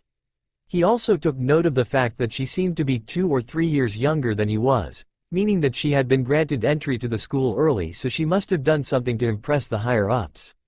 "No idea. I got a little held up on the airship and I only just got here," Naruto replied, not wanting to admit that he had been busy meditating to avoid airsickness. "I'm Naruto, by the way," he added, deciding that he should probably try and be friendly with the other students. "Ruby," the girl replied, apparently quite happy that someone else seemed to want to be friends with her. "I'm John," the armored blonde added, having managed to catch his breath again. "What's with the hood? It seems a bit weird if you go around hiding your face." Naruto seemed a bit confused by that question before he realized that he still had his hood up. "I guess I just forgot to put it down after the airship." With that, he quickly flipped it back, revealing his ears to the pair since he didn't see any point in hiding them. However, the girl didn't seem to hear his response as she was preoccupied with staring at him, or more specifically his ears. "Is there a problem?" he asked, his voice gaining a noticeable edge as he narrowed his eyes at her. "Huh?" The girl seemed confused by his question before she realized that she had been staring at the blonde's ears and probably not giving the best first impression. "No, no problem," she quickly brought her arms up in front of her in a placating gesture. "I've just never seen a faunus with ears like yours before. They're kind of cute." The last bit was said so quietly that Naruto barely heard it, even with his sharper than normal hearing, but he couldn't help but chuckle at it. "It's fine," Naruto replied as he accepted her explanation, realizing that her staring had been out of confusion at his unique features rather than a dislike of faunus. "I seem to be rather unique." This statement was punctuated by him lifting the back of his coat up enough to allow his tail wave around briefly. Ruby seemed somewhat transfixed by the appendage and only snapped out of whatever trance she was in when she heard Naruto chuckle again, causing her to flush slightly in embarrassment at being caught staring. "How did you get your ears to hide so well in there?" Ruby asked without thinking, only to apologize when she grasped how tactless her question had been a few seconds later. "I have my ways. Besides, you don't have to apologize, you're not the first person to ask that, the teen replied, as several other people he had met over the last few months had also expressed mild confusion at how such long ears could be hidden so well inside a hood. Shouldn't we be going inside? He added, indicating the door they were standing next to. Oh, right, we're going to miss the introduction meeting, Ruby said, already opening the door. She quickly slipped through, followed by Naruto and John, who were both walking at a more leisurely pace. By the way, where's all your stuff? Naruto asked, realizing that neither of the other two were carrying any bags. They took all the students' luggage ahead so we wouldn't have to lug it around. How come you still have yours? John answered whilst Ruby was looking around the large crowd of students, presumably trying to locate someone in particular. Ruby, over here, I saved you a spot. Another girl's voice called out over the sea of teenagers, unknowingly cutting Naruto off before he could answer, and the vulpine teen followed the sound to the same blonde girl he had seen hugging Ruby on the airship. I've got to go, that's my sister. I'll see you after the ceremony, Ruby told both boys before quickly making her way through the crowd to the waving blonde. Wait, John cried out, clearly not all that happy about being ditched so quickly. Great, where am I supposed to find another nice, quirky girl to talk to? He muttered to himself, sounding slightly depressed. What's the matter? Am I not good enough company for you? Naruto replied with a slight smile, reminding John that he wasn't alone. The vulpine teen also noticed that the other blonde's exclamation had apparently caught the attention of an armored girl with a long red ponytail and a large round shield attached to her back. No, it's just, the armored blonde trailed off when he noticed that Naruto wasn't mad but instead found his rambling amusing. It's fine, go mingle or something, I don't mind, the former Jinchuriki said, indicating the large crowd of teenagers in front of them with a sweep of an arm. You sure? Yeah, I'm not really a fan of huge crowds like this, so I'm just going to stay here, Naruto responded, slipping his bag off of his shoulder and leaning against the wall next to the door. Whilst he hadn't really had a problem with crowds back in Konoha, the 9 months he had spent alone in the wilderness after his arrival in this world had gotten him quite used to being by himself. The time he spent at Rena's bar had helped, but he still preferred to avoid big groups if he could, especially since most people would not be particularly welcoming to someone with his extra features. As John wandered off into the gathering of students, Naruto glanced around the amphitheater and then the crowd in an effort to find something to occupy himself with, absently noting that Ruby was still talking with her sister and John seemed to be trying, and failing, to flirt with a random girl. His boredom was soon interrupted when he saw a gray-haired bespectacled man in a dark suit with a dark green scarf around his neck and a cane in his hand approaching the microphone that was set up on the stage at the far side of the arena. Welcome to Beacon Academy, everyone. For those who don't know, I am Professor Ozpin, the headmaster. I'll keep this brief since I doubt any of you want to listen to an overly long speech, the man started, though it seemed like he had something else on his mind. All of you have traveled here to broaden your knowledge and further your skills so that you may live out your lives protecting those who cannot protect themselves, an admirable goal. Whilst some of you here probably already believe yourselves to be capable enough, I can guarantee that none of you are truly prepared for the hardships that the life of a hunter is made of. Though I and the other teachers here will do our utmost to ensure that you are ready for the life you have chosen, whether or not you succeed here is ultimately up to you. With his piece said, Ozpin backed away from the microphone before walking off of the stage.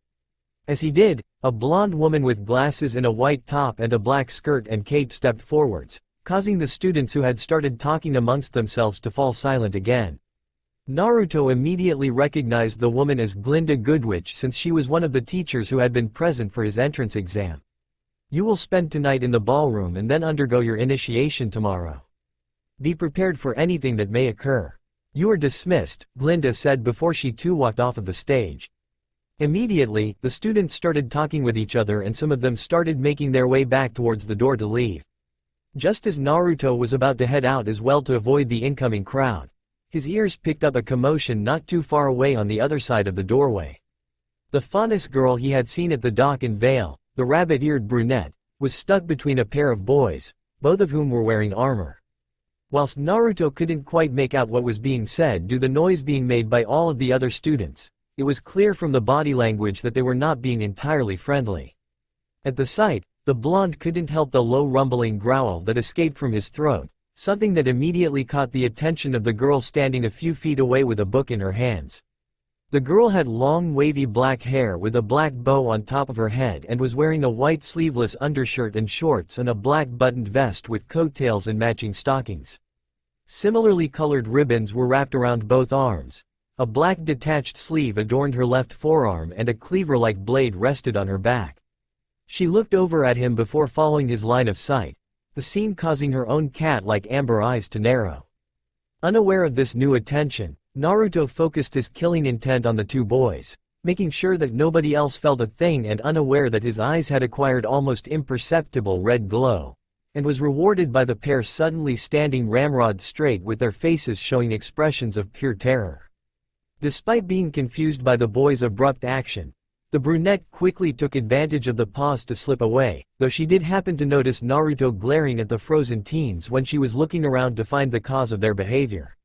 Noticing this, the blonde let his killing intent fade away, although he had briefly entertained the idea of increasing the potency of his monstrous energy enough to cause his targets to wet themselves or maybe even pass out, and gave the girl a friendly smile that was soon reciprocated when she realized that he was the one who had helped her. Unknown to both, the black-haired bow-wearing girl had seen this interaction and also reached the same conclusion, making her wonder exactly what he could have done to cause that reaction in the boys, especially since he hadn't even moved. Still, she was happy that at least someone at Beacon was willing to stand up for the faunists, though she was a little concerned by the all-too-familiar glint in his eye that appeared when he glanced back at the two recovering boys, as it usually indicated some kind of revenge plan.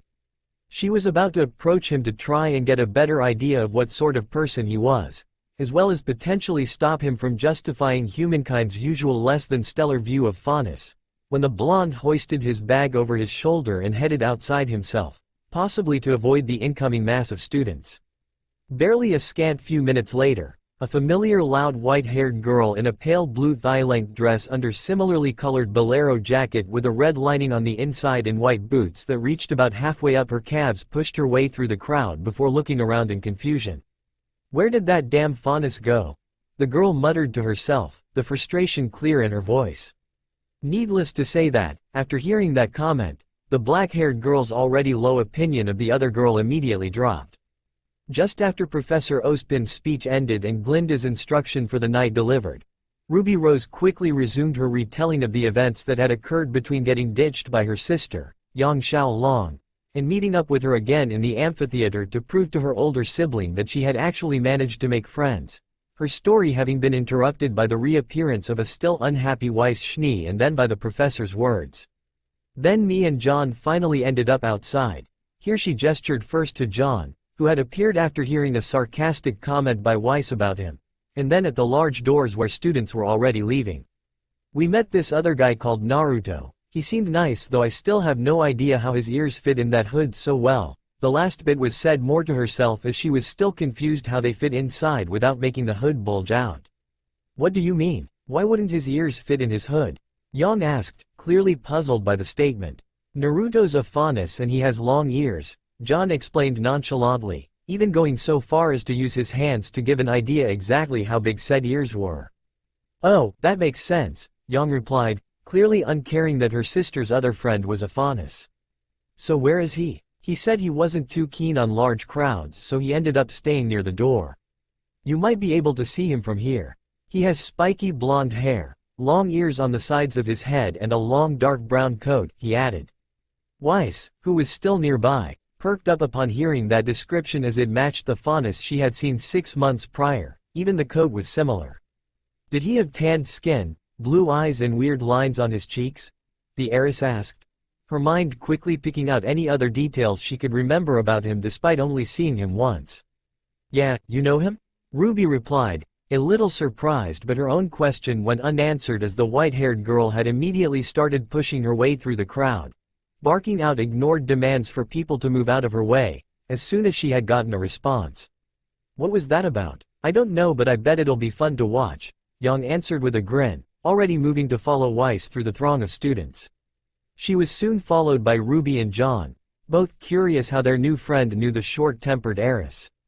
Slipping between the people with surprising grace and ignoring the various conversations around her, Weiss quickly made her way towards the auditorium's doors.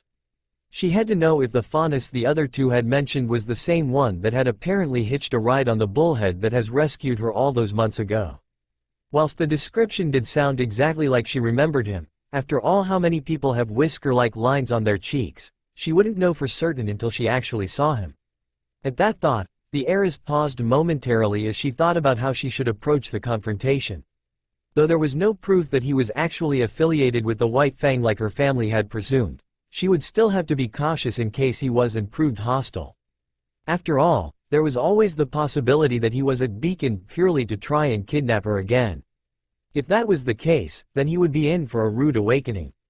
After the incident, she had practically thrown herself into her training with the sole purpose of ensuring that she would never be a victim like that again. Before her kidnapping, her time had been split between hunter training and lessons on running the Schnee Dust Company so that she would be prepared when she eventually took over, but she now focused almost exclusively on her combat ability. She was not the helpless little girl she used to be. She had the skills to protect herself and she was proud of them, though some would say she was a little arrogant. Despite the possibility, Weiss couldn't say for certain that he was a threat to her as her mind replayed the image of him on the cliff top. The wisps of smoke that had appeared around his arms just before he leapt off suggested that he could actually have been the hazy being that had fought against the White Fang members, and she would swear that his hands had briefly turned into the same bone-white claws that her savior had possessed, though she couldn't be sure that her mind wasn't playing tricks on her at the time. If that was the case, it would certainly explain his comment about gratitude. But if it was him, then why hadn't he said anything in the forest? Why did things have to be so confusing? The heiress muttered to herself as she finally reached the doorway, only to see that her target was not there. Where did that damn faunus go? She grumbled in frustration. She was so close to getting the answers to all of her questions, and yet the one person who could provide those answers had already left. "I thought you said he was here?" she snapped as Ruby, Yang and John emerged from the thinning crowd. "He was. Maybe he left to avoid the other students?" John suggested, slightly cowed but ultimately undeterred by how intimidating the heiress could be when irritated. "If you want to talk to him, you could just wait until tonight. All of the students were told to sleep in the ballroom, so he's bound to be there," Ruby suggested, a little miffed by her friend not waiting for her. None of those assembled noticed the black-haired girl present as she quietly slipped away. Meanwhile, after having left the amphitheater to avoid the oncoming rush of students, Naruto was walking around the school grounds, bored out of his mind and completely unaware of the frustration his abrupt departure was causing. Currently, he was looking for somewhere to sleep for the night since the idea of staying in the ballroom with all of the other students wasn't too appealing for him.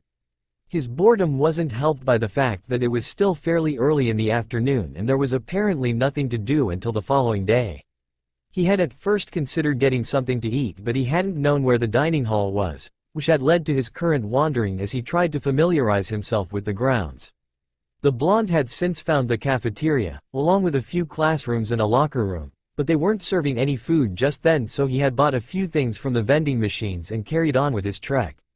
He had barely finished his packet of crisps when he finally got fed up of being stalked and decided to call out to the person who had been tailing him more or less since he had left the auditorium. "Do you not have anything better to do than follow me around all afternoon?" The question had barely left his mouth when a black-haired girl with a bow on the top of her head walked out from behind a nearby tree. "How did you know I was there?" she asked, curious as to how he had managed to notice her despite her skill at moving around whilst avoiding detection. "You pick up all sorts of skills in my old line of work," Naruto replied, waving the question of as unimportant. Whilst he most certainly did not have the natural aptitude required to be a sensor nin, most shinobi ended up refining that unexplainable sensation that everybody experiences when they feel like they are being watched into a kind of sixth sense that usually proved to be a great asset in the field. Sadly, that answer didn't seem like what she wanted to hear if the slight narrowing of her eyes was any indication. "So, why have you been following me? I know that you helped that girl out back in the auditorium," she said. "Your point is?" "It looked like she needed the help," Naruto explained, like it was the most obvious thing in the world, which it was to him. "I don't like people who pick on others for things that are ultimately beyond their control. That still doesn't explain why you've been following me unless you don't like the fact that I helped her." Quite the opposite, I'm glad you did. It's just rare for someone to stand up for the faunus, especially if they're one as well. In fact, the only faunus that generally do, tend to do so quite violently, the girl explained, deciding to be somewhat blunt and see what the blonde's reaction was. Even as she spoke, her hands slowly inched up towards the handle of her weapon above her shoulder so she wouldn't be caught by surprise if her suspicions proved correct. If you wanted a fight, you should have just said so, the Vulpine teen sighed as he saw her actions. Though I will warn you that I won't go down easily. He emphasized this statement by holding up his right hand and channeling some chakra, engulfing it in a small cloud of black smoke. He raised an eyebrow in confusion when the girl in front of him instantly stiffened, though she recovered quickly. That's just confusing. Why would a faunus be hostile to someone who helped out another faunus? What makes you think that I'm a faunus? The bow-wearing teen warily asked, wondering what exactly she had just experienced. She didn't know what it was but, for a moment, her instincts had screamed at her to be very careful around the blonde and run away if possible. They're the only ones that have that reaction to me. Nobody else notices anything unless I focus on them, Naruto explained, not seeing much reason to hide that, especially since he could tell that she was confused by her own reaction. You still haven't told me why you're here, you know. I was wondering what your intentions were with those two bullies. I can tell you weren't done with them. Sorry to disappoint you, but I'm not going to attack them or anything, he said, believing that she wanted to help him get back at them. I was just going to prank them. Stuff like swiping all of their clothes in the middle of the night, dyeing their hair whilst they're sleeping, paint bombs, the simple stuff. He shrugged, still not sure what he was going to do. Simple stuff. The girl repeated in confusion, wondering how any of that could be considered simple before ultimately dismissing it as unimportant. So you're not going to hurt them? She asked, just to be sure that her suspicions about him were wrong. No, that would make me the same as them, Naruto answered, still confused where she was going with this. Good, I was worried that you were planning on doing something more severe and I'd rather not see faunus proving humanity's negative view of them. Oh, you could have just asked, you know, the blonde said, finally understanding that she just didn't want him to assault the bullies and further establish the view that faunus were no better than wild animals, a view that had come about as a result of the actions of a group called the White Fang who had started out with peaceful protests but then turned to violence when they realized that they weren't getting anywhere. I think we got off to a bad start. Why don't we start over? I'm Naruto. Blake, so what exactly did you do to those two? Nothing much. Just the same sort of thing you felt but intensified and focused so that nobody else would sense it. What about you? Why are you hiding who you are?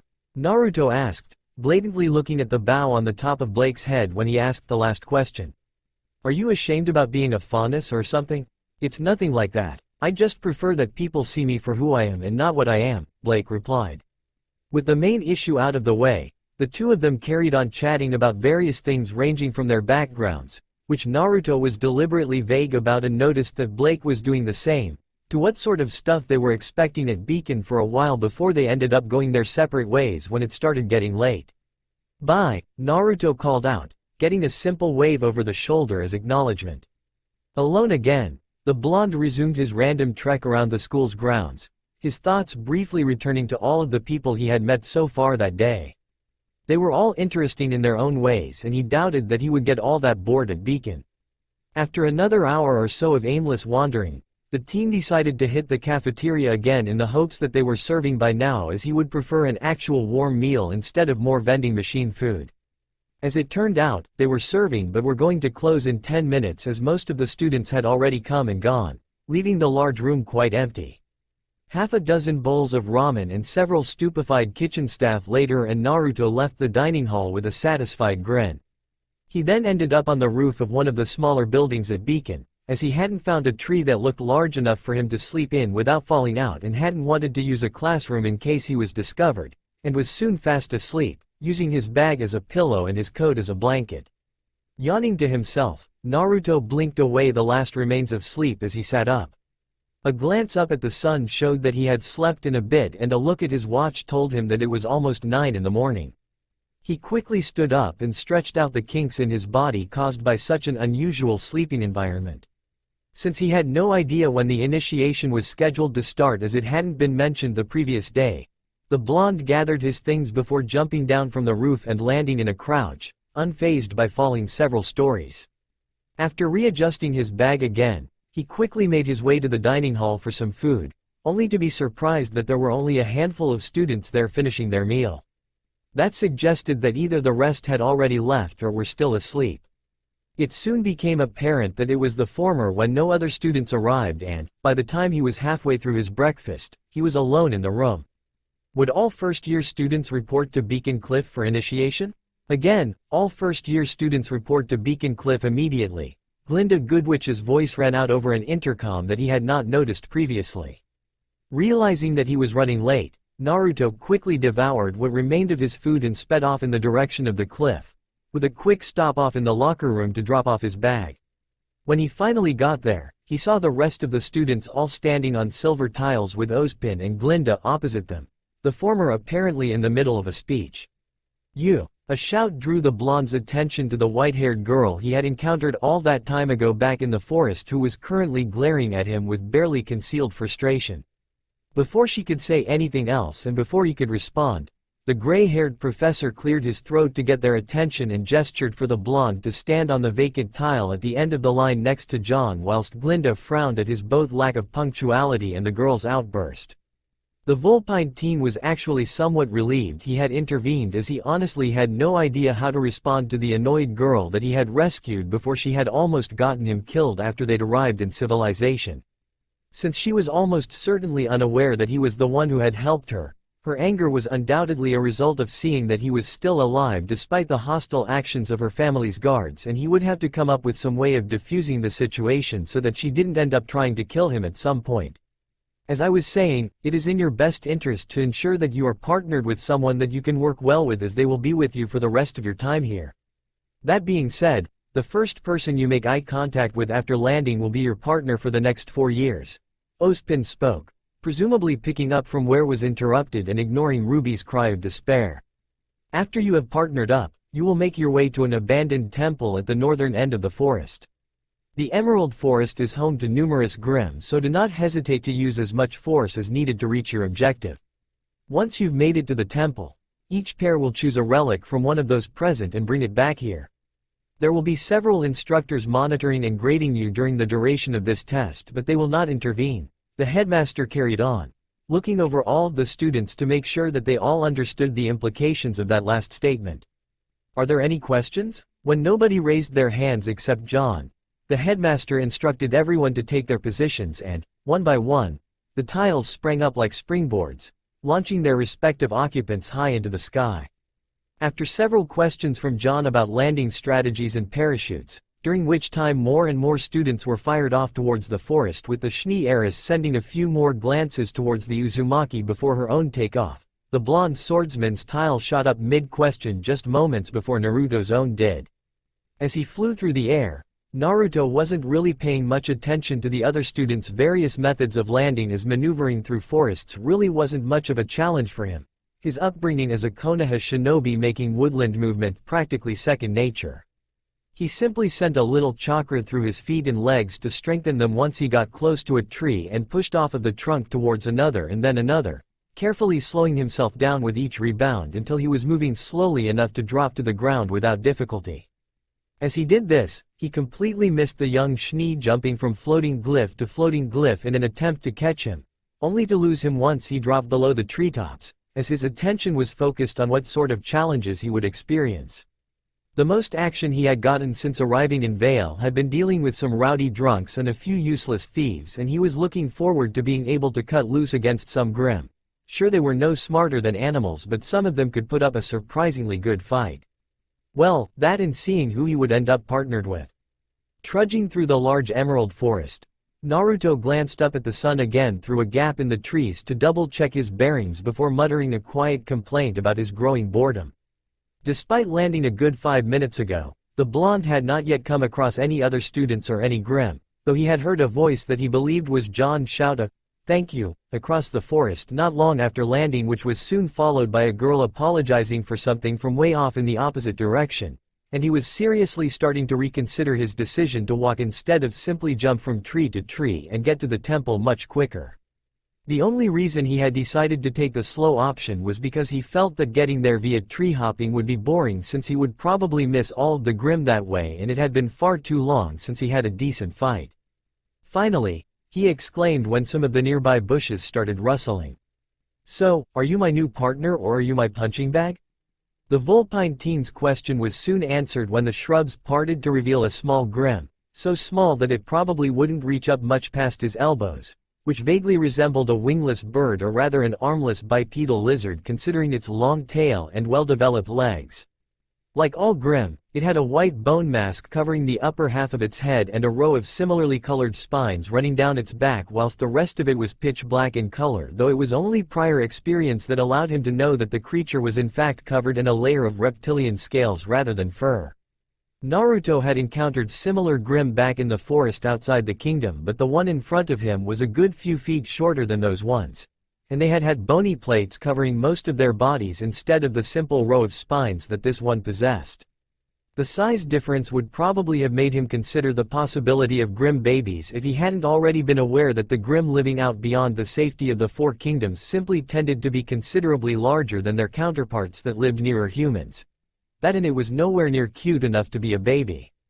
From what he could recall, this particular type of Grimm was quite agile and quick, though he should be alright as long as he kept clear of their powerful jaws and sharp claws, the latter of which was particularly easy considering that they only had 2 legs each and no arms. The only other thing he could think of concerning them was that they tended to travel around in groups of up to a dozen or so, relying on the basic tactic of overwhelming with superior numbers, which certainly explained the other 8 that had emerged after the first one. A simple growl from the apparent leader had a trio of the lizard Grimm leaping at him, their mouths wide open in preparation to bite down on the blonde and tear him apart, which seemed to be their preferred method of taking out prey. Not really fazed by what many would consider a very scary number of very sharp teeth coming at him, Naruto simply leapt to one side to avoid the attack, leading to one lizard crashing into a tree whilst the other 2 simply pushed off of the ground towards him in pursuit. These 2 were joined by another 4 coming from several directions with the obvious intention of cutting off his escape options. Unfortunately for them, the maneuver was so blatant that the former shinobi had absolutely no trouble simply jumping up and over the creatures, even going so far as to actually use one as a stepping stone at one point, though he was careful to stay away from their jaws as they were easily powerful enough to crush a human limb in one bite, which caused them to all collide. They only took a few moments to recover, which wasn't all that surprising, but it gave Naruto enough time to reach into one of his trouser pockets and pull out 2 of the things that he had cobbled together before leaving for Beacon Academy to compensate for his lack of kunai and shuriken, specifically a pair of long metal tent pegs with lengths of steel wire attached that he had sharpened enough to use them as relatively decent weapons. Annoyingly, he hadn't been able to replace his lost equipment since there wasn't anywhere that actually made that sort of thing due to the complete lack of shinobi in Remnant, coupled with the fact that hunters never really used that type of gear due to their apparent preference for really complicated transforming weapons that were confusing enough to give him a headache whenever he tried to work out how such large weapons could fold up into such small forms. Hell, he had once seen a guy with a normal-sized bow staff that somehow turned into a giant cannon, and he's still trying to figure that one out since the cannonball itself looked to be much larger than even the widest part of the staff, though it was admittedly very impressive to see. Still, his makeshift weapons were much simpler than what hunters seemed to favor, meaning that they were much easier to use and there was significantly less chance of something breaking due to the lack of moving parts, and they were also quite cheap to replace as well, which was a very good thing since they would all undoubtedly fall apart in the event that he had to strengthen them with his chakra. Making sure that the free ends of the wires were held properly so that he didn't accidentally lose them, Naruto tightly gripped his stakes with the blunt ends resting underneath his thumbs and charged at the nearest reptilian Grimm, wanting to use this opportunity to try and get used to his impromptu weaponry instead of simply resorting to the sheer overwhelming brute strength that was his backup plan. Whilst he would definitely admit that it was a useful ability, the blonde didn't want to simply end up transforming for a strength boost in every encounter, partly because the idea of developing all of his skills instead of just 1 or 2 and neglecting the rest had been drilled into him from a fairly young age, but also because the sight of it would undoubtedly cause some level of concern at best, with outright terror or hatred being a perfectly valid possibility as well, with others both due to how the transformation was very similar in appearance to a Grimm and the air of fear and general negativity he gave off whenever he let his chakra loose, though only faunus and animals were in touch with their instincts enough to pick up on it without it being focused, hence the need for the choker around his neck. The metal spike in his left hand soon found itself buried in the back of one of the lizard-like creature's head just underneath its mask as Naruto shifted to the side slightly, taking care again to avoid the beast's jaws since he would rather avoid the immense pain that would undoubtedly accompany having some bones crushed into dust regardless of the fact that he could probably heal such an injury fairly easily, so that the dying Grimm was between him and its brethren. Since the tent peg was buried too deeply in the beast for him to easily pull it out, the Uzumaki instead simply let the wire in his hand trail out as he moved around the group. Without giving them any warning, he jumped around to the opposite side and pulled the wire taut, channeling a small sliver of chakra through it to ensure that it didn't snap, and was soon rewarded by two Grimm being sliced in half by the unexpected attack and another getting its leg cut off whilst the rest managed to get out of the way. With almost half of their number killed or severely incapacitated, the remaining 5 beasts seemed to show a bit more caution and were especially wary of the wire that was still giving off the odd wisp of black mist every now and then since Naruto had yet to cut the flow. Suddenly, one of the lizard-like creatures jumped forward again, 24 or so dangerously sharp teeth poised to clamp down, only to be split cleanly in two by a simple, albeit somewhat clumsy, movement of the wire. Backing off to give themselves more space, the quartet let off a series of strangled growls that seemed to echo through the trees whilst Naruto himself tried to pull his makeshift stake free, only to quickly leap backwards when the Grimm with the missing leg tried to take a bite out of one of his. Having finished whatever they were doing, something that the blonde had a sneaking suspicion was a call for backup, the 4 reptilian Grimm charged again upon seeing their target occupied. Unfortunately, the teen simply abandoned his aim of retrieving his tent peg and leapt backwards, allowing the chakra-carrying wire to trail out again. Seeing that, 3 of the beasts slowed to a cautious halt whilst the 4th kept carried on, at least until the slack steel thread was pulled taut again and neatly bisected it up the middle. The blonde then wrapped the wire around his hand for leverage and yanked it with all of his might, boosting his strength slightly with chakra. This action caused the body of the Grimm with the stake buried in its head to jerk forwards and barrel into the trio of living ones, knocking them down and finally freeing the spike which was soon in Naruto's hand again. Charging forwards, he killed another 2 of the lizard-like beasts in a similar fashion to the first one and looped the chakra-infused wire around the head of the last one between its jaws, slicing the top half clean off when he pulled it taut. With all of the active Grimm disposed of, Naruto returned the stake and wire in his right hand to the pocket it originated from whilst he used the one in his left to finish off the sole survivor, the one that had been unable to join in due to having its leg cut off. A bush rustling behind him caused the young Uzumaki to spin around, metal spike held at the ready though the wire it was attached to had enough and broke apart, just in time to see yet another reptile Grimm soaring through the air with its jaws wide open. Just as he rolled to the side out of the way, the faint crackling sound of lightning momentarily filled the air as the beast was struck by a thin bolt of electricity that originated from somewhere behind him, causing it to land in an unmoving and smoking heap that immediately started to slowly evaporate, signaling the creature's demise. Turning to see where the completely unexpected attack had come from, Naruto was greeted by the sight of the same rabbit-eared brunette from the previous day standing next to a tree with one of her hands extended slightly in the direction of the recently deceased Grimm. Seeing that the girl seemed a little unsure of herself, the blonde sent her a friendly smile before his eyes widened slightly and he threw the spike in his hand straight at her after quickly flooding it with chakra, causing her expression to change from nervousness to sheer terror. Her fear only died down when the projectile sailed right past her, missing her head by mere inches, and she heard the squelching sound of something embedding itself deep into flesh. Spinning around, the frightened girl leapt back when she saw yet another of the lizard-like Grimm lying dead right in front of her with the misty metal peg buried in the center of its bone mask. "Thanks," the clearly shy girl said as she turned back to face Naruto, who was in turn glancing around to check that there weren't any other Grimm around. "It's nothing. You did the same for me so I guess we're even," the Vulpine teen replied with another friendly smile. "So, I guess we're partners now?"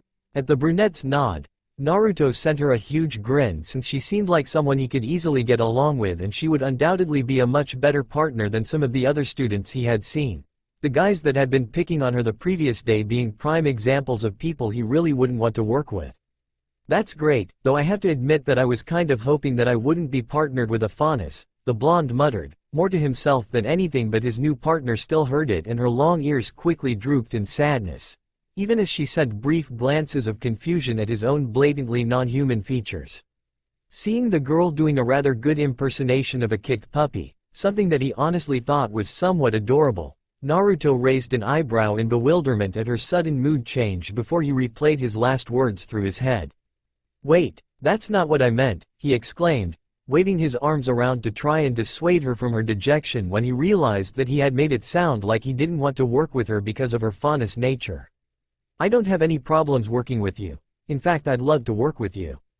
It's just that my chakra has bad effects on faunus, so please cheer up," he rambled frantically, trying to explain what he had meant and make her happy again, since he felt really bad about upsetting her. "You mean it?" the brunette asked, not wanting to get her hopes up that he'd be nice to her since experience had taught her that he was probably just messing with her for his own amusement, regardless of how genuine he sounded. "Yes, you seem like a great girl and I'd love for us to be partners," Naruto stated, drawing on the lessons he had learned from Jiraiya long ago that said that the best way to make a woman happy was to compliment her. Whilst he normally wouldn't even consider the pervert's advice for anything that related to women, the blonde would openly admit that he wasn't very good at dealing with the fairer and, unfortunately, his old teacher's words were all he had. "What kind of bad effects?" the rabbit-eared teen asked suspiciously, wanting to be sure he wasn't lying to her. Unfortunately, the slight change of topic threw the blonde for a loop and it took him a few seconds to work out what she was asking about. "Just things like fear and general unease, nothing physical or really bad," Naruto explained, not wanting to make her wary about simply being around him in case his abilities accidentally hurt her. That attitude had been bad enough when he was growing up in Konoha. He watched as his new partner seemed to be looking at the ground and thinking hard about something before she nodded slightly to herself and returning her gaze to his face, determination clear on her own. "Prove it then," the girl challenged after working up the courage to do so, which would be particularly useful if it turned out he was telling the truth. "Are you sure?" the shinobi asked, not wanting to subject her to that if at all possible. She seemed to waver slightly but nodded nonetheless, and he had no choice but to do it if he wanted her to trust him. Much like he had done with Blake, Naruto simply raised an arm and sent chakra through the hand, causing wisps of black mist to start forming around it. He kept the flow as small as possible to try and minimize the effect, but he couldn't help but flinch when the brunette's body froze, ready to bolt, and her eyes darted around madly in an instinctual attempt to find an escape route. The blonde immediately cut off his chakra, but it didn't seem to make much difference since the girl was clearly still terrified, possibly because her own animal instincts were similar to those of a prey animal rather than a predator like Blake's, and they had identified him as a dangerous predator that she should flee from. He tried to approach to try and calm her down, but she recoiled as soon as he started moving, which saddened him, so he was forced to remain where he was. After a few minutes, during which Naruto idly noted the sounds of gunfire and Grim off in the distance, the rabbit faunus showed signs of settling down and he tried approaching her again. She didn't back away this time, which was definitely a plus, so he ended up wrapping an arm around her in a soothing manner to try and comfort her enough to calm her down a bit quicker. That worked quite well, though she did jump away with a slight hint of red on her cheeks once she had properly settled down and noticed the arm around her. "Are you okay?" Naruto asked, slightly worried by the faint flushing of her face since he hadn't noticed that happen before. The brunette nodded in response, so he let it go, though he did resolve to keep an eye on her whilst they were in the forest in case there had been some longer-lasting effect that she hadn't mentioned. "If you say so," he carried on, before remembering that they had forgotten to do something rather important during the whole distrust debacle. "By the way, we never got around to introducing ourselves. I'm Naruto Uzumaki," the blonde announced, sticking a hand out with a friendly smile. Velvet Scarlatina, the now-named rabbit girl, responded, shaking the hand with a smile of her own. "Do you know which direction the temple's in?" she asked as she glanced around at the countless trees surrounding the pair, clearly having lost her bearings. "Give me a sec," Naruto replied, trying to locate the sun, but the tree coverage was too thick to tell where it actually was. Instead, he walked over to the nearest tree and jumped up to the lowest branch thick enough to take his weight. He then carried on leaping from branch to branch, getting higher and higher as he did, until he had a good view of his surroundings. The blonde immediately took note of the sun's position, as well as a thick pillar of smoke that was rising up from somewhere else in the forest and a gigantic bird Grimm that was just starting to take flight, before descending again to rejoin Velvet barely 10 seconds after he had left. "North's that way, so it should be over there," he declared, pointing in the appropriate direction. "I'm not sure how far away it is though. It shouldn't be that far since we landed fairly deep in the forest," Velvet replied as the pair set off.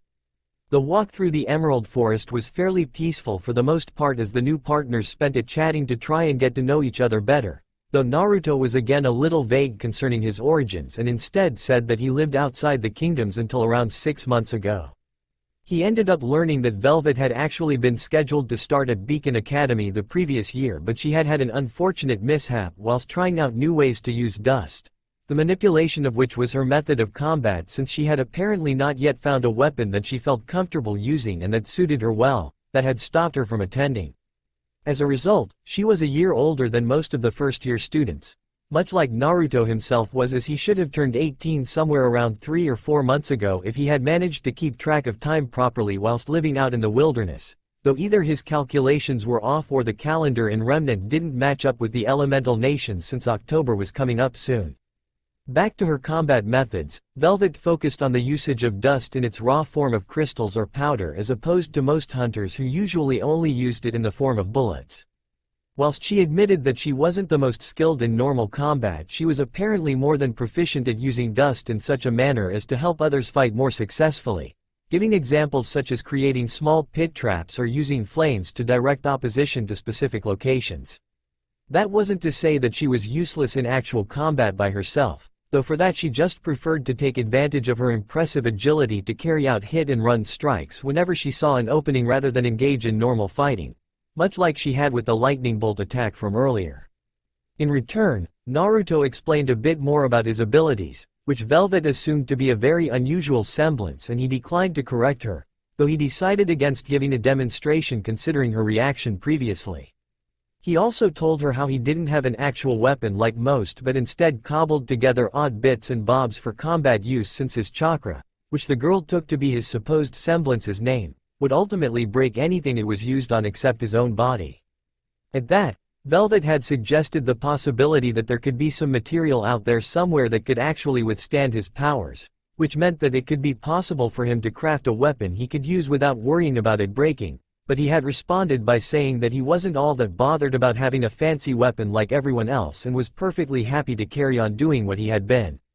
Throughout the whole conversation, Naruto couldn't help the slight smile he had when he realized that the shy fauness was slowly warming up to him, especially considering her initial distrust due to the misunderstanding. After almost 5 minutes of walking that was only really interrupted by the distant sounds of various different Grimm, with the loud cawing of a bird being the most prominent, as well as a scream that sounded suspiciously like John, the duo heard a loud growl from their left and quickly leapt out of the way to avoid a black pig-like Grimm with large curved tusks that had burst out from the undergrowth. The boar only came up to just above Naruto's waist, but its small size would only help it as it simply made it a more difficult target to hit, and its plate-like armor would help protect it from attacks as well. The bone plates are really strong, but there aren't any on the belly. Its tusks can be a real pain, and it can also curl up and roll around fast like a buzz saw, Naruto stated, more to himself, but Velvet still heard him and took note, as he racked his brain for everything he knew of this particular type of Grimm from his time in the other forest. As soon as he finished speaking, the four-eyed creature proved his last statement true by rolling up into a ball and charging at him, moving fast enough for its tusks to gauge out chunks of the ground. Both of the hunters in training managed to avoid the attack, Naruto because it was blindingly obvious and simple compared to things he had previously encountered, and Velvet because she had incredibly sharp natural reflexes and agility coupled with prior training for both of them. Unfortunately, even though its charge had been avoided, the rolling pig simply corrected its course and tried again, this time accompanied by another spinning boar that emerged from the same direction the first had come from. This second wave of attacks was also evaded, with the newcomer crashing into a tree, though it was slightly more difficult if for no other reason that the two charges had come from opposite directions. Yet another pig appeared for a third attempt of 3 charges, but this time Velvet tossed something, though Naruto hadn't seen what, into the path of one of the spinning Grimm as they both evaded. The Grimm in question ended up stuck when, instead of solid earth, it had rolled over a sandpit just large enough to contain it and promptly sank. Seeing his partner taking action, Naruto grabbed a thick branch that had broken off of the tree the Grimm had smashed into. He then sent just enough chakra into it to do what he wanted it to, glancing at Velvet to see how it affected her, only to see that she was handling exposure to his chakra a bit better than she had previously, though she was still clearly on edge. "Can you do that again?" the blonde asked, giving his impromptu club a few practice swings as the 2 remaining pigs prepared another charge. Hearing her reply in the affirmative, he positioned himself directly in front of the nearer Grimm and lifted his branch up like a baseball bat. "I'll take this one, you trap the other." As the pair quickly agreed on their plan, the 2 boars charged again, with no more appearing to join in this time. As expected, Velvet's target ended up trapped in another sandpit, whereas Naruto's was thrown backwards into a tree when it was struck by his reinforced bat at full strength. Since it was only dazed, he quickly ran over to it and slapped a slip of paper taken from another pocket onto its exposed underside before it could recover.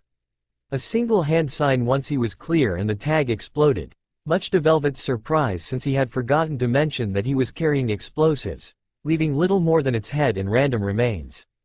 The same thing was then done with the other 2 since they were managing to slowly free themselves from their traps. "When were you going to mention you had exploding paper?" Velvet asked, having absolutely no idea how such a thing could actually exist, though she figured dust was probably involved somehow. "I kind of forgot about it," Naruto admitted, scratching the back of his head in slight embarrassment. The 2 were about to resume their journey to the abandoned temple when a very loud growl was heard coming from the same general direction that the 3 pigs had come from.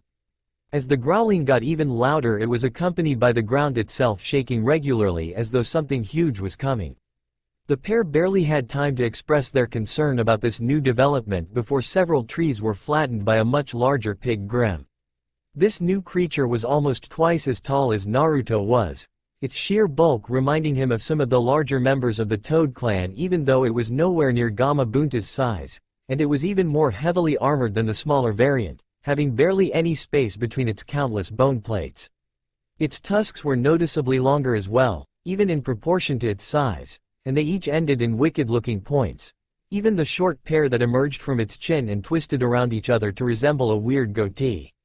The ground shook slightly with each step it took, and it didn't even seem to be trying to crush the trees in its way. Seeing that the gigantic boar coming straight towards them, Naruto and Velvet merely exchanged a momentary glance before running off in the opposite direction, neither of them wanting to try and fight the colossal creature if they didn't. Seeing that the gigantic boar coming straight towards them, Naruto and Velvet merely exchanged a momentary glance before running off in the opposite direction, neither of them wanting to try and fight the colossal creature if they didn't have to.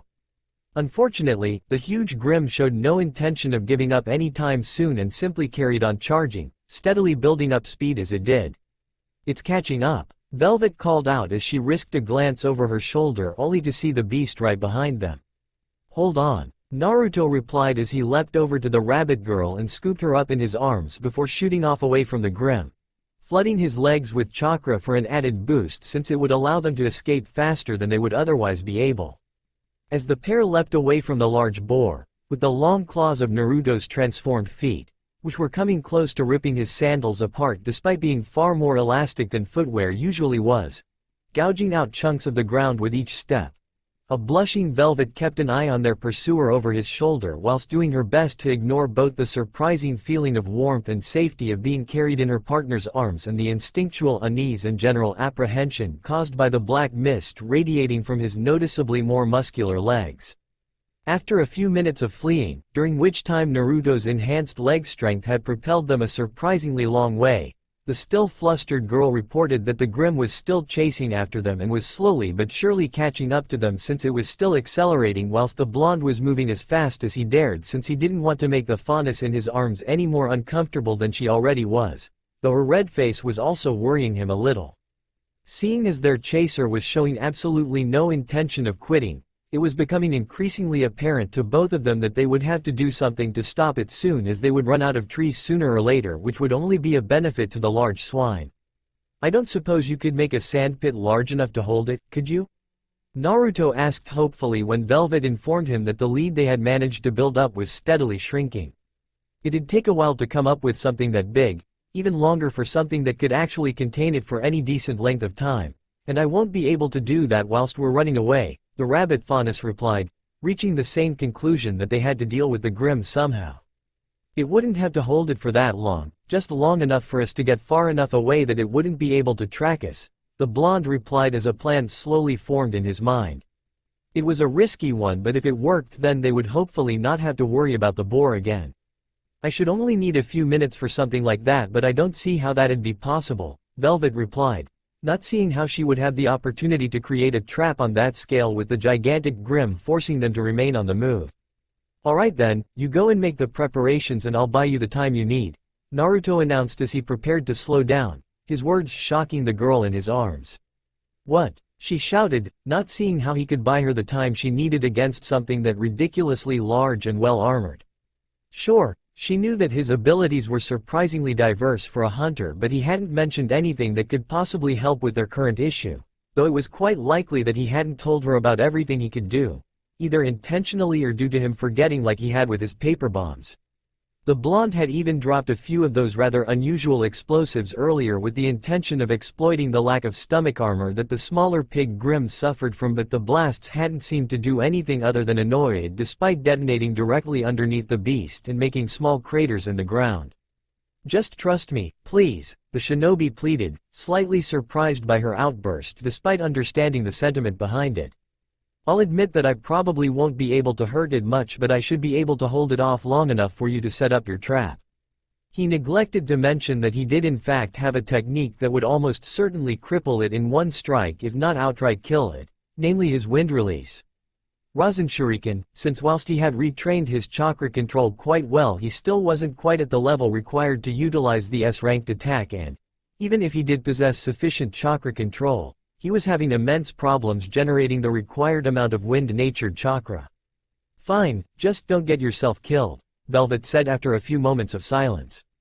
Whilst she definitely didn't want her new partner taking such a huge risk that could easily result in serious injury if not death, neither of them could come up with a better plan of action, and the Grimm was getting a bit too close for comfort. With his partner agreeing to his admittedly risky plan, Naruto quickly skidded to a halt, carving up even more earth with his claws as he did, and quickly, yet gently, deposited Velvet onto her feet. As soon as she was standing, the rabbit girl quickly hopped away to set up her trap, only pausing momentarily to acknowledge the other teen's request for her to inform him as soon as the trap was ready. If she had stayed even a moment longer, she would have seen the blonde bring his hands together in a strange gesture and become completely engulfed in his fog, which soon started condensing into a small mass on either side, though Naruto still retained a decent haze himself. The small clouds quickly expanded until they were more or less the same size as their progenitor, and barely a moment later they thinned out a little to reveal near-perfect copies of the vulpine teen. The only noticeable differences were the red eyes that glowed ever so faintly, the hair and fur being a darker shade of their usual colors, the whisker-like markings on their cheeks being much thicker, and the cloud of black mist that clung to their bodies that gave them a much more noticeable and imposing presence than Naruto himself had. As soon as the shadow clones were formed, which still took longer than Naruto would have liked, he held a hand out to each of them and sent chakra out of his palms, which the doubles immediately directed to form spheres of swirling dark purple energy. The twin Rasengans had barely been stabilized when the gigantic boar Grimm barreled through the trees directly in front of the blonde trio and forced them to separate. The doppelgangers each quickly grabbed broken branches and strengthened them, intent on doing their best to hold off their foe for as long as possible, whilst the original leapt up above the beast to try and see if there was anywhere that his attacks would be particularly effective. Unfortunately, the only area he could see without any armor was the lower jaw and the front of the neck, and attacking either of those places with a melee technique like the Rasengan was just plain suicidal. Since the head as a whole would undoubtedly be very well defended, especially when considering how easily it had charged through trees almost as thick as its own legs were, Naruto instead decided to try his luck with the back of the neck since it was usually less resilient than most areas of the body. Just as one of his duplicates broke apart into wisps of black smoke from a particularly savage tusk gouging, the blonde leapt down from his overhead perch, a Rasengan outstretched and aimed straight at his target. Unfortunately, whilst the Grim seemed to be completely unaware of the incoming attack, the hazy sphere of spiraling chakra wasn't as effective as Naruto was hoping for it to be, as it merely scraped against the bone plate without doing any apparent damage, though it was definitely angering the beast even more than it already was. Not wanting to give up, the former Jinchuriki slammed his other Rasengan into the bone armor and, after anchoring his feet to the thrashing Grim with chakra, was eventually rewarded by an incredibly tiny crack, less than a centimeter in length, appearing on the plate. Emboldened by this success, Naruto held his twin spheres against the armor, pushing down with all of his strength, even going so far as to transform his arms to help, and the crack slowly grew in size. By this point, the other shadow clone had been crushed underfoot by the flailing creature, allowing said creature to focus all of its attention on the annoyance that was drilling through its neck armor, albeit at an incredibly slow rate.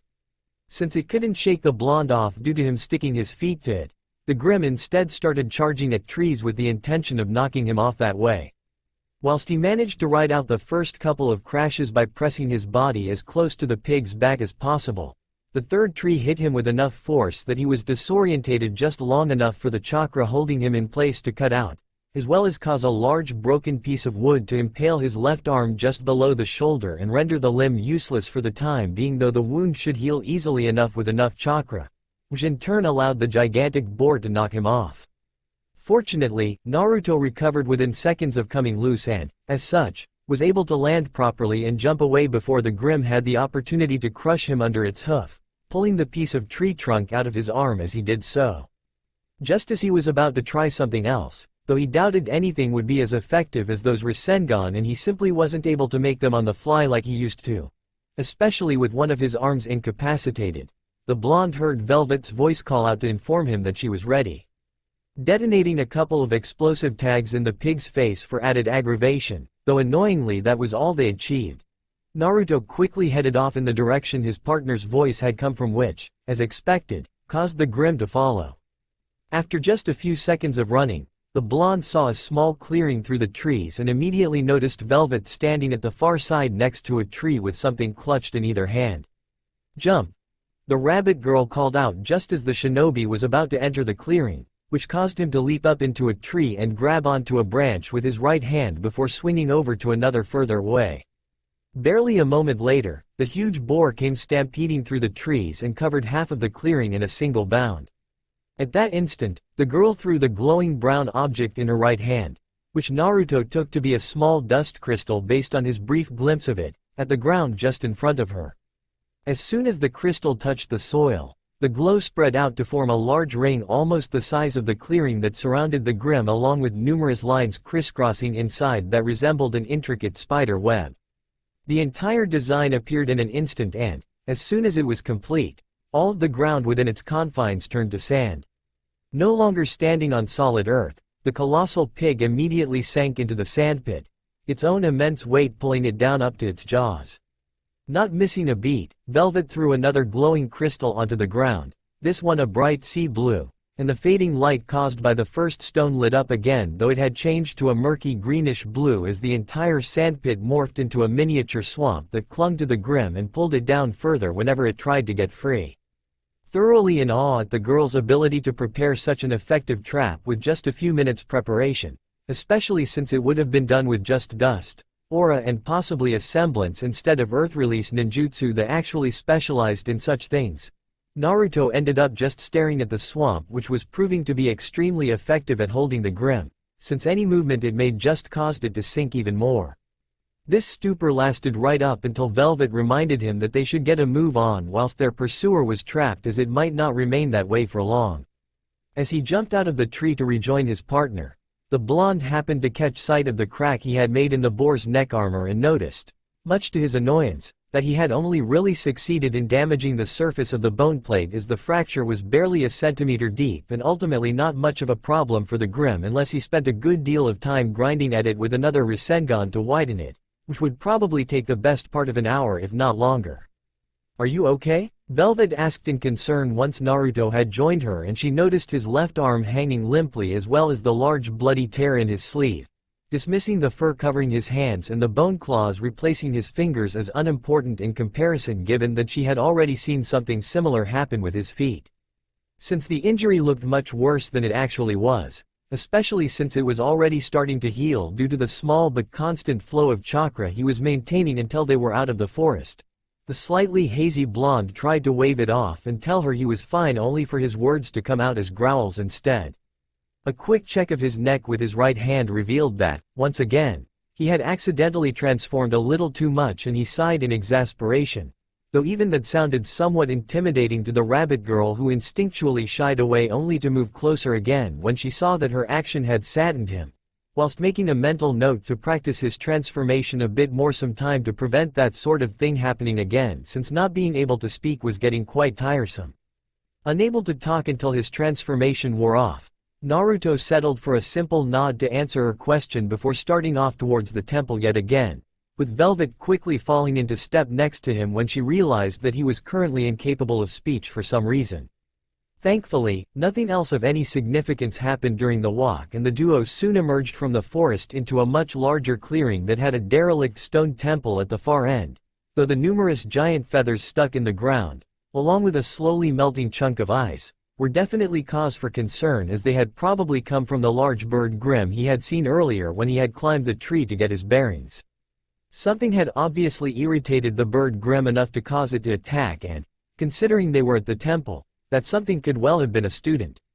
After checking that the aforementioned bird Grimm was no longer around, the pair made their way over to the temple and saw almost 24 stone pedestals arranged in a circle inside the ruins.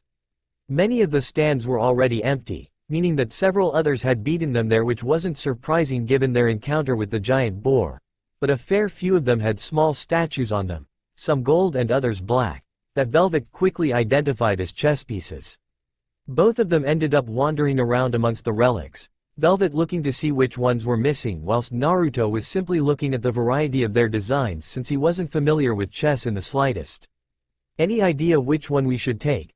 the brunette asked, only for her partner to respond with a shrug of his shoulders since he honestly had no idea but was still incapable of actually saying that. With neither of them having any particular preference, Velvet simply ended up grabbing the nearest piece and stored it away in one of the many pouches fastened around her waist, though most of them were filled to the brim with various different types of dust. Their objection complete, the pair began the trek back to the opposite edge of the forest, taking care to avoid the clearing where they had trapped the large pig Grimm since they had absolutely no idea if it was still stuck there or not. The return trip was very uneventful compared to the journey in, which they were both thankful for, and they eventually found themselves at the base of the cliff they had been launched from that morning. A quick check failed to turn up any stairs or some other way of getting up, though there was bound to be one somewhere, otherwise most people wouldn't be able to leave the Emerald Forest at all once they entered, so Naruto, who had sort of regained his ability to speak on the walk back, simply suggested that Velvet get on his back whilst he carried her up. The girl's face quickly turned beet red again and she stuttered something incomprehensible for a few moments, but she soon relented when it became apparent that it would be the quickest way out of the forest. Once he was sure she was holding on properly, with her arms wrapped around his neck and her legs around his waist, Naruto leapt up against the wall and dug his claws into the rock once he was close enough.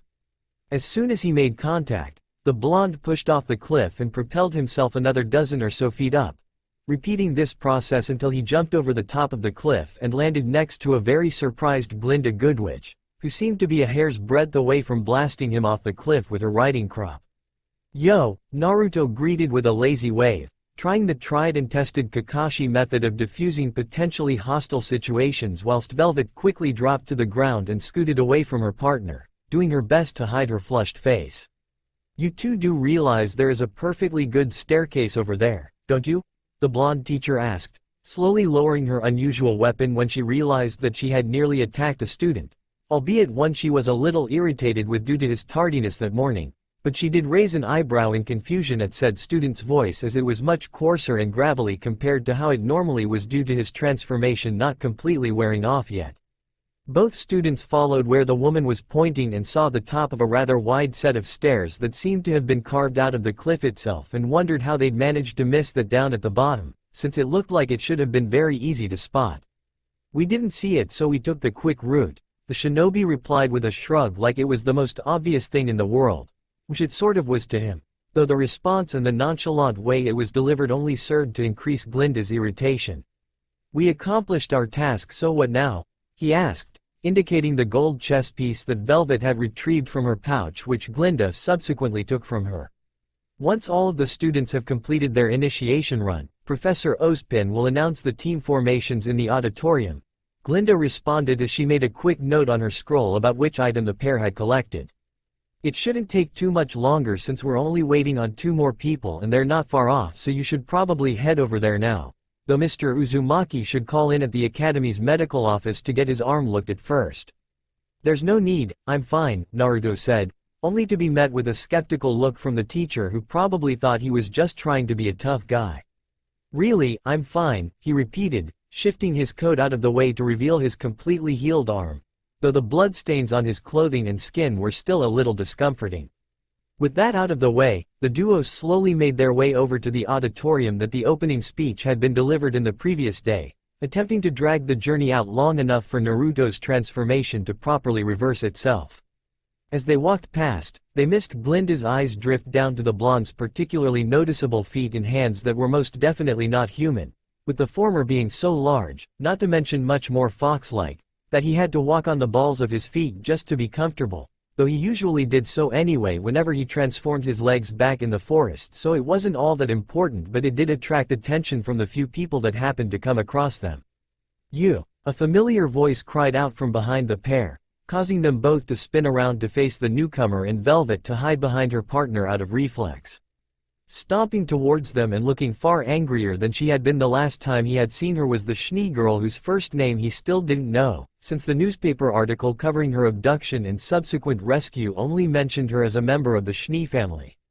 "Yes? If you're going to try and kill me, could you at least wait until later, since I'd quite to rest and probably have something to eat after getting out of that forest," Naruto deadpanned, both his tone and his still gravelly voice catching her off guard long enough for the pair to simply walk off, since Naruto didn't want to deal with what would probably end up being a half-assed assassination attempt, and Velvet didn't want to be around the Schnee for long if she could help it due to the family's known hatred for Faunus. When the girl did recover, the duo were still in sight and she was about to set off in pursuit yet again when she caught sight of his distinctive hands and feet, which only backed up her suspicions about him, though she was a little put out that he thought she wanted to kill him when she only wanted to talk and possibly then kill him depending on his answers. Deciding to let it go for now since she didn't want her possible savior to be angry with her if possible, the heiress instead opted to return to her own partner, who she had begrudgingly decided to try and get along with, though the younger girl's childishness at times was making things a little annoying. By the time Naruto and Velvet arrived at the auditorium, the blonde's transformation had almost completely worn off, leaving him with nothing more than a very thin layer of black fur visible on his hands and toes. It would seem that the last 2 students had returned from the Emerald Forest, since there had been an announcement over the intercom for the new first years to gather for team assignments a few minutes ago. The blonde was quickly spotted by Ruby soon after entering, who promptly waved them over, and they headed off to greet her after he quickly reassured Velvet that the redhead was a nice person, reminding her that the younger girl got along with him just fine despite his blatantly non-human characteristics. "Naruto, why'd you run off like that yesterday?" Ruby asked, still unhappy that one of her new friends had apparently ditched her after the opening speech. Before he could even reply, the blonde girl that Naruto recognized as Ruby's sister appeared behind the redhead, apparently having been chatting with Blake until she saw where her sister's attention had gone. Keeping his gaze firmly away from her clearly visible cleavage, regardless of how appealing it may be, the shinobi instead watched as the other blonde gave him a thorough look over that was surprisingly similar to how Jiraiya would look at women, though it was much less blatant than the white-haired pervert ever was. "I'm so proud of you, Ruby," she said, wrapping an arm around her sister and bringing her close for a hug. "You found a real cutie. When are you going to introduce him to Dad?" the blonde teased, clearly enjoying how the hooded girl's face was quickly turning a similar shade of red as her cloak, as well as her spluttered denials that it wasn't like that. I'm Yang, the blonde introduced herself. No idea if my little sister here mentioned me or not, she finished with a slight shrug as her gaze drifted over to Velvet, not knowing anything about the timid brunette. Naruto, and this is Velvet, the Uzumaki replied, indicating the rabbit girl who was still hiding behind him slightly. It seemed that the shy girl wasn't completely sure how to respond to the much more boisterous blonde and thus opted to keep quiet instead. So, how do you know Snow Angel? Yang asked, completely confusing Naruto since he had absolutely no idea who or what she was referring to. What's that?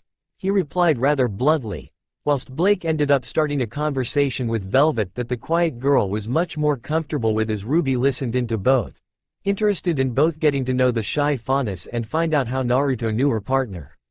In response to his question, Yang simply gestured over her shoulder at the fourth person of her little group, namely the Schnee girl who was currently leaning against the wall out of the way, sending occasional glances towards Naruto only to quickly avert her gaze when his eyes met hers.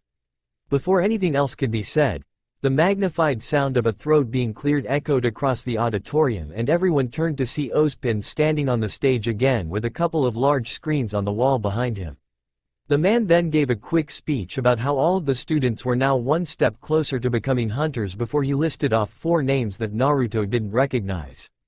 As he spoke, 4 faces appeared on both of the screens behind him as those people headed up onto the stage to join him. The headmaster then announced that all 4 people had collected the black pawn pieces in the Emerald Forest and gave them a team name based on their collective initials and declared which of the group would be the team leader. The same thing happened with all of the other students, none of which Naruto actually recognized, though he did try to commit their names and faces to memory in case one of them ever spoke to him so he could be polite.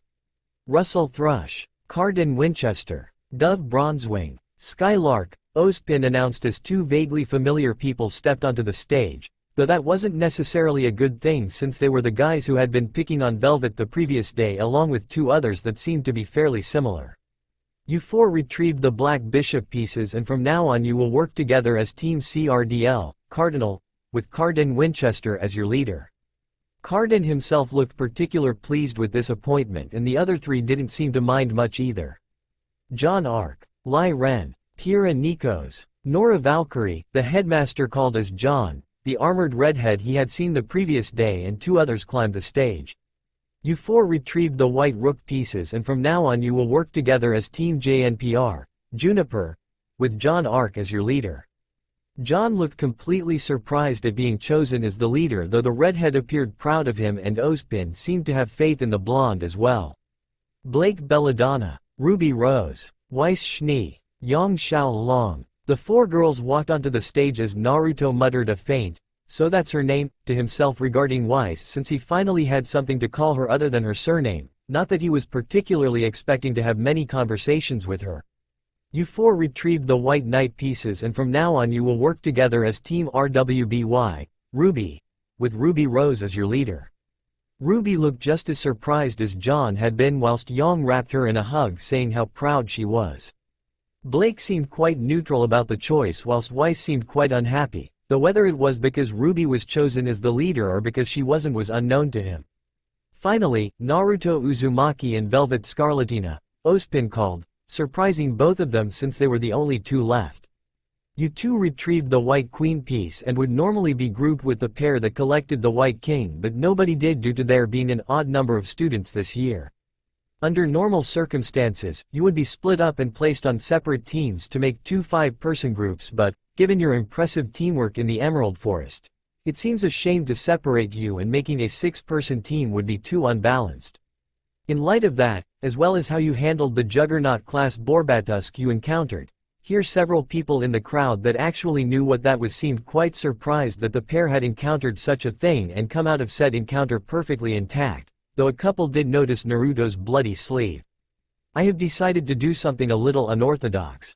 The 2 of you will form a team by yourselves, though when it comes time to take on missions you will have to work with another 4-person team at least until I am certain that you can handle things by yourselves. I am inclined to make Mr. Uzumaki the leader, but given that this is more of a partnership than an actual team, I'll leave that up to you. The gray-haired man paused here to watch the complete surprise that both teens were expressing since neither of them had been expecting such a thing. Despite this unusual situation, You still need a team name, so from now on the two of you will be known as Team VNUS, Venus. With that, all of the teams were formed, though Naruto and Velvet were still surprised that they had ended up being a two-person team.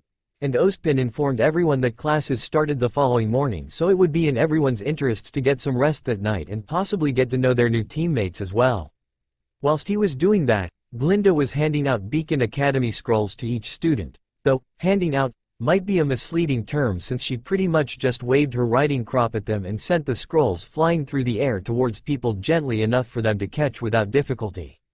Once Naruto caught his, the device beeped and he looked at it to see a picture of his own face, identifying the item as belonging to him, before a message appeared on the screen to tell him where he would be sleeping from then on, with the same thing happening to everyone else as Ozpin informed them to check their new scrolls for their room allocations, along with a comment that all members of a team would be staying in the same room, which had mixed reactions amongst the students as some looked rather pleased at that whilst others looked like they wanted to complain.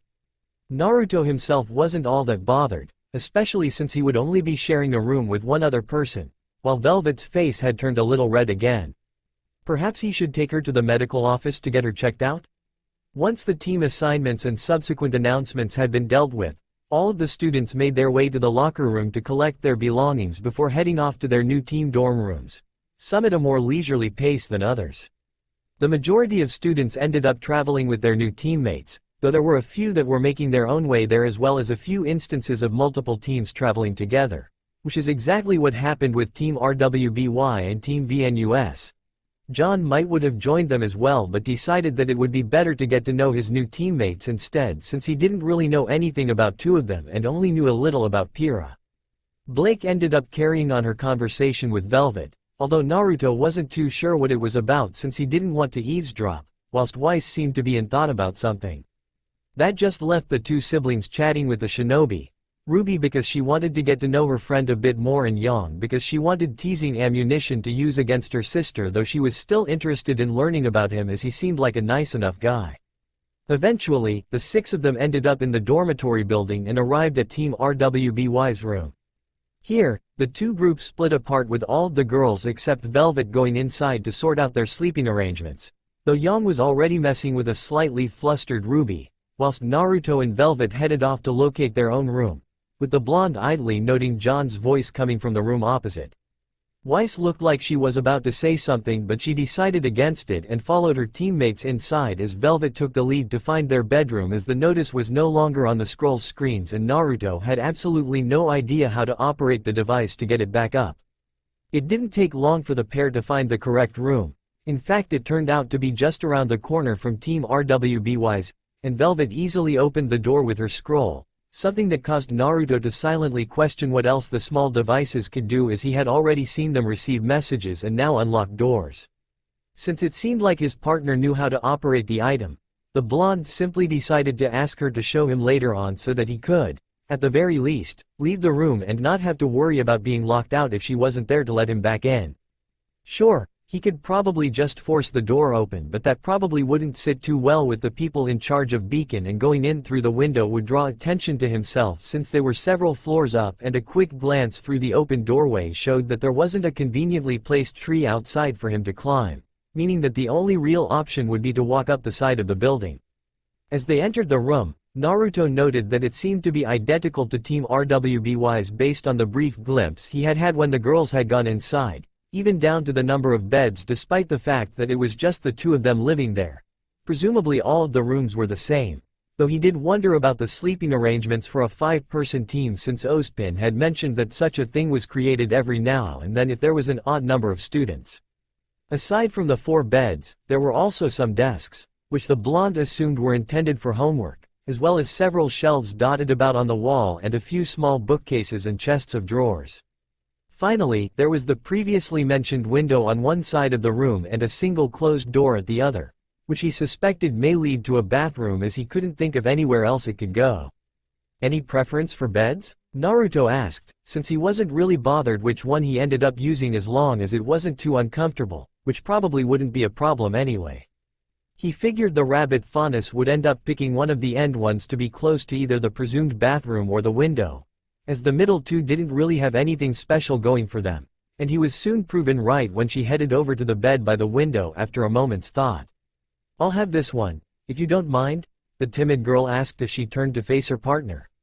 "I was letting you choose, you know," the former Jinchuriki replied as he placed the bag he had been carrying for the girl, as she had been struggling slightly with all three of her bags, so he had offered to take one for her, on the floor next to her newly claimed bed.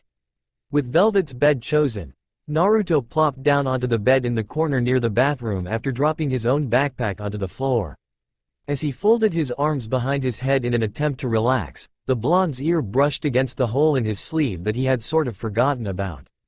Taking the coat off, he took a proper look at the tear and saw that it was a little worse than he had thought, as the rip extended around half of the sleeve and would probably keep growing if left alone. Fortunately, Naruto knew that he had a basic sewing kit somewhere in his rucksack, sealed away in one of the many handmade storage scrolls buried at the bottom, as he had been fixing his own clothes for years due to not having anyone else around to do it for him, and thus he knew how useful such a thing was. Deciding to deal with the hole then and there since there wasn't much else to do, the blonde leaned over the side of the bed and unzipped his bag. Since the scroll was somewhere near the bottom, the former Jinchuriki started emptying everything else out, as he would never be able to fish it out otherwise.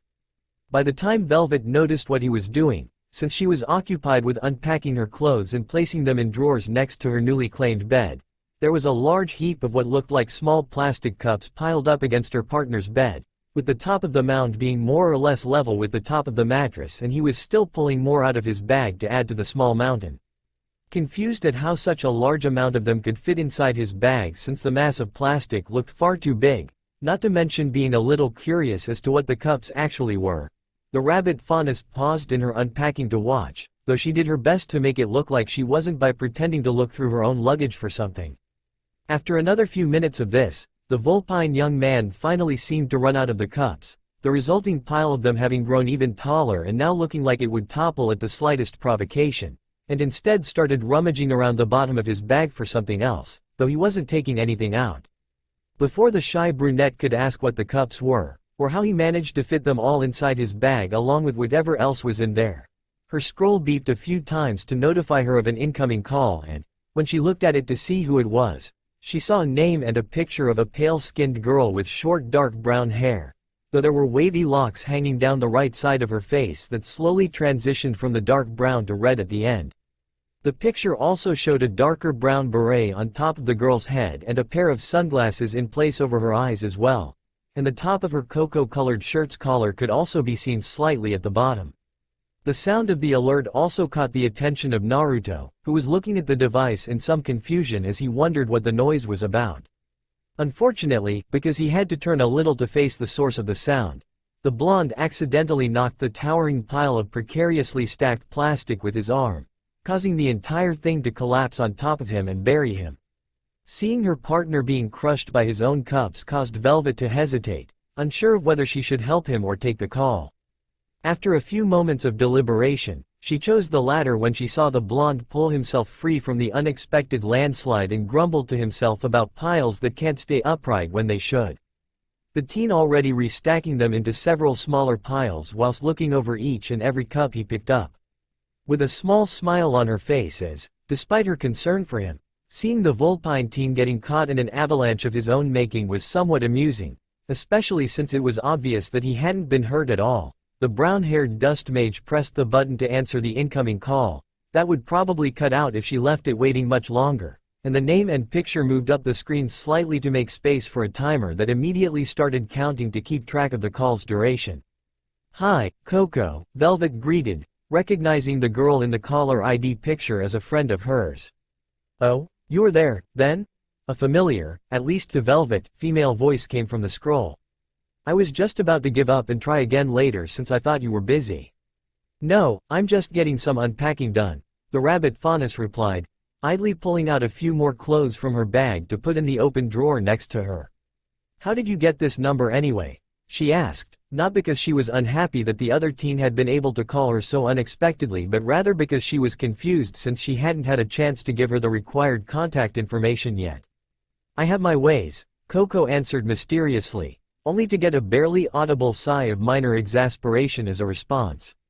"Fine, Beacon has a database of students' scroll numbers in case they need to get in touch with each other for whatever reason, and I just pulled it from there," she explained. "So, how was your initiation? I heard you came across a Juggernaut-class Borbatusk," she trailed off, clearly interested in finding out more. "We didn't kill it if that's what you're wondering," Velvet stated, since Ozpin's rather vague comment on the encounter left quite a bit to the imagination. A momentary shiver ran down her spine as she thought back to the gigantic pig Grim. Or at least she thought that the shudder was due to that, but it was gone just as quickly as it came, so she dismissed it. "I just set up a big swamp trap and we let it get stuck." "Really? It just let you take a few minutes to set up your trap?" Coco asked, not believing that that was the full truth, as no Grim would do that, and she knew that the creature in question could build up a surprising amount of speed, so Velvet outrunning it to give herself the time was also unlikely. "Well, Naruto distracted it for a little bit so I could sort it out," the faunus replied, taking a quick peek at partner out of the corner of her eye to see if he took notice of his own name being mentioned. The teen in question had finished restacking his plastic containers at some point and was currently sat on his bed with a needle and thread in hand, getting to work on fixing the hole in his coat sleeve, though his ear did twitch slightly in response to her comment as he briefly glanced at her before turning his attention back to the task at hand. "Brave guy, it seems like you really lucked out on partners," the other girl responded through the scroll, a slight hint of something in her voice that Velvet couldn't quite identify. "I guess I did," she agreed, since the blonde's assistance had been vital in neutralizing the Grim, and she doubted that most other first years could have done it and gotten away with such light injuries. "So, what's Blondie like? I saw how close you were to him up on the stage earlier," Coco teased slightly, something she had been doing every now and then since she had become friends with the shy girl in an attempt to, in Coco's own words, get her to stand up for herself a bit more and stop letting people walk all over her. Unfortunately, Velvet didn't quite notice the tone of her friend's voice and immediately blushed at the insinuation. "It's not like that," the faunus shouted at the scroll, flustered by the comment and attracting the attention of her partner, who had just about finished fixing up his coat. Seeing the blonde looking at her with a raised eyebrow of confusion, coupled with the current conversation topic, caused the poor girl's face taking on an even brighter shade of red, and she quickly retreated through the door near his bed into the bathroom to try and set her friend straight where he couldn't hear her. Not sure what exactly was going on or why his partner had just ran into the bathroom with a noticeable redness visible on her face, Naruto took advantage of the fact that she was no longer in the room to sort out the main bulk of his unpacking, as he had already took out the 1 week's supply of instant ramen he had brought with him, just so that he wouldn't go into withdrawal again if Beacon didn't supply it, and all that was left in his bag was the various storage scrolls with all of his clothes and other possessions sealed inside. The only reason all of the noodle cups had been loose in his bag was because standard storage seals simply weren't designed for safely holding food without causing it to spoil, and he had never learned how to make the specialized ones because Jiraiya's focus had been on chakra suppression when the old pervert had decided to start teaching the blonde the art of sealing. He only knew how to make storage seals because they were fairly simple and considered good practice, and he had only been taught about explosive seals because he had stubbornly insisted on learning something cool, which Jiraiya took to mean flashy, instead of the comparatively boring suppression seals. The former Jinchuriki hadn't wanted to start unsealing things with the brunette in the room, partly because she was still showing reactions to his chakra whenever he used it, such as when he had discreetly unsealed his sewing kit inside his bag a few minutes earlier. But the main reason was that, from what he could work out, Remnant didn't seem to have anything that even remotely resembled sealing, and he wanted to avoid any awkward questions that would be difficult to answer without going into the whole ninja from another world thing. There was only so much that he could explain away as a part of his supposed semblance. Working quickly, Naruto pulled out the scroll containing all of his clothes and let them all out with several quick applications of chakra, one for each of the different seals present on the scroll. He then left the piles of clothes on his bed, since he didn't know how long Velvet was going to be in the bathroom and thus didn't want to waste the time she was there by putting things in drawers, and unsealed all of the things that the school had suggested he buy before starting his studies, such as books and stationery. The only scrolls that he left alone were the one containing his cobbled-together weaponry and associated random bits and pieces, and the one that held the various odds and ends that he had accumulated over the last few months that he had thought could be useful if he decided to return to his old pranking ways. Setting off pranks in the middle of the city was just asking for trouble from local law enforcement, and thus he avoided doing anything, but he could potentially have quite a bit of fun at Beacon, especially since he had already picked out his first targets. Once everything had been unsealed, with the last item being the kettle that he had brought with him purely so he could boil the water required for his ramen, Naruto started putting things away in drawers only to catch sight of the rip in his t-shirt sleeve in the same place as the one that had been present on his coats, and obviously caused by the same piece of wood. Since he had the relevant equipment out already, the team decided that he might as well sort it out then and there and took off both his hoodie and the ripped item of clothing. Once the garment in question was off and in his hands, he quickly got to work sewing up the tear. The Uzumaki had just finished off closing the rip when the bathroom door opened again and Velvet walked out, her scroll closed in her hand and a slight smile on her still somewhat red face, suggesting that she had enjoyed her conversation despite the fact that it had obviously gotten her a little worked up about something. She turned to face him, just about to say something, when she caught sight of his current state, specifically his complete lack of clothing above the waist, and her face instantly turned a much brighter shade of red than he had seen on her all day, ending up redder than he actually thought was possible. The shy fauness eeped at seeing her partner topless and quickly spun around, resuming her unpacking in a desperate attempt to distract herself from the half-naked young man behind her, even as some of Koka's teasing comments ran through her mind. As he pulled the repaired t-shirt back on, Naruto glanced over at his roommate, who seemed determined to not look anywhere near him, before he too went back to putting his clothes away in drawers, a little confused at her reaction. After all, it wasn't all that uncommon for shinobi to see their comrades less than completely dressed on long missions, and he had figured that the same would also hold true for hunters. It didn't take all that long, since he didn't really have all that many clothes, and he then looked around for somewhere to put everything else, finally taking notice of the fact that the room was a little on the small side considering that it was intended for 4 people. It wasn't all that bad since there was only the 2 of them sharing it, especially if they could get rid of the extra pair of beds to give themselves more room, but it did make him wonder how the other teams were going to manage. "It's not the most spacious of rooms, is it?" Naruto commented when he saw the still flustered rabbit girl looking for some more places to put her things, and got a simple comment of agreement in reply from her as she was still refusing to look at him. Getting an idea, the blonde stood up and made his way over to the 2 beds in the middle of the room, the ones that neither he nor Velvet had claimed, and gave them a quick look over to check that his plan would be easy enough to do. Bracing himself, he took hold of one of the beds and, with more than a little effort, as he really didn't want to transform even a little for something so trivial, especially with Velvet in the room, lifted it just high enough to heave it on top of the other unoccupied bed, though he did have to reinforce his muscles ever so slightly to do it. Once that was done and he was fairly sure that it wouldn't fall off easily, he pushed the stacked furniture up against one of the walls and turned them sideways so that they were as out of the way as possible. Something that probably would have been much easier to do the other way around in hindsight. "That should give us a bit more room," the blonde said. "It might be worth seeing if we can just get rid of them, but that would probably have to wait until tomorrow since I have no idea where to put them. You want anything else moving? We might as well rearrange things if it'll make living here easier. Another set of drawers over here would be nice, if it's not too much trouble," Velvet replied, since the few drawers she had next to her bed were getting full and she still had more things to put away.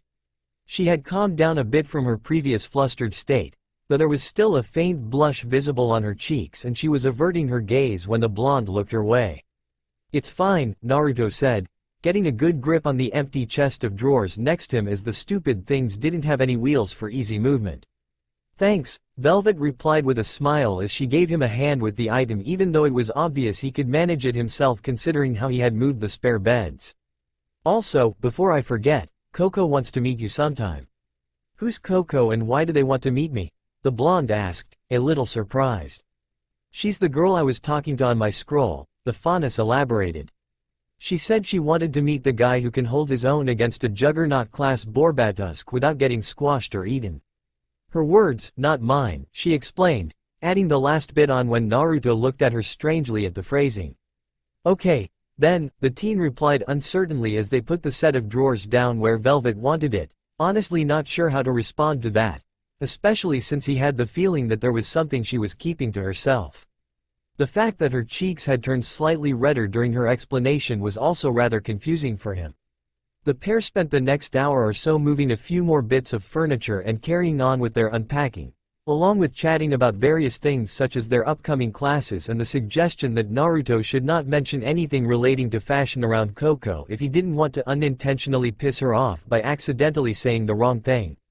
Once they had unpacked as much as they could be bothered with right then, Velvet gave Naruto a brief overview of the various different functions of the scrolls that they had received, and he was happy to learn that unlocking their door just involved holding the device up against the lock instead of something complicated that he probably wouldn't remember straight away, before they decided to turn in for the night to ensure that they were nice and rested for their classes the following day.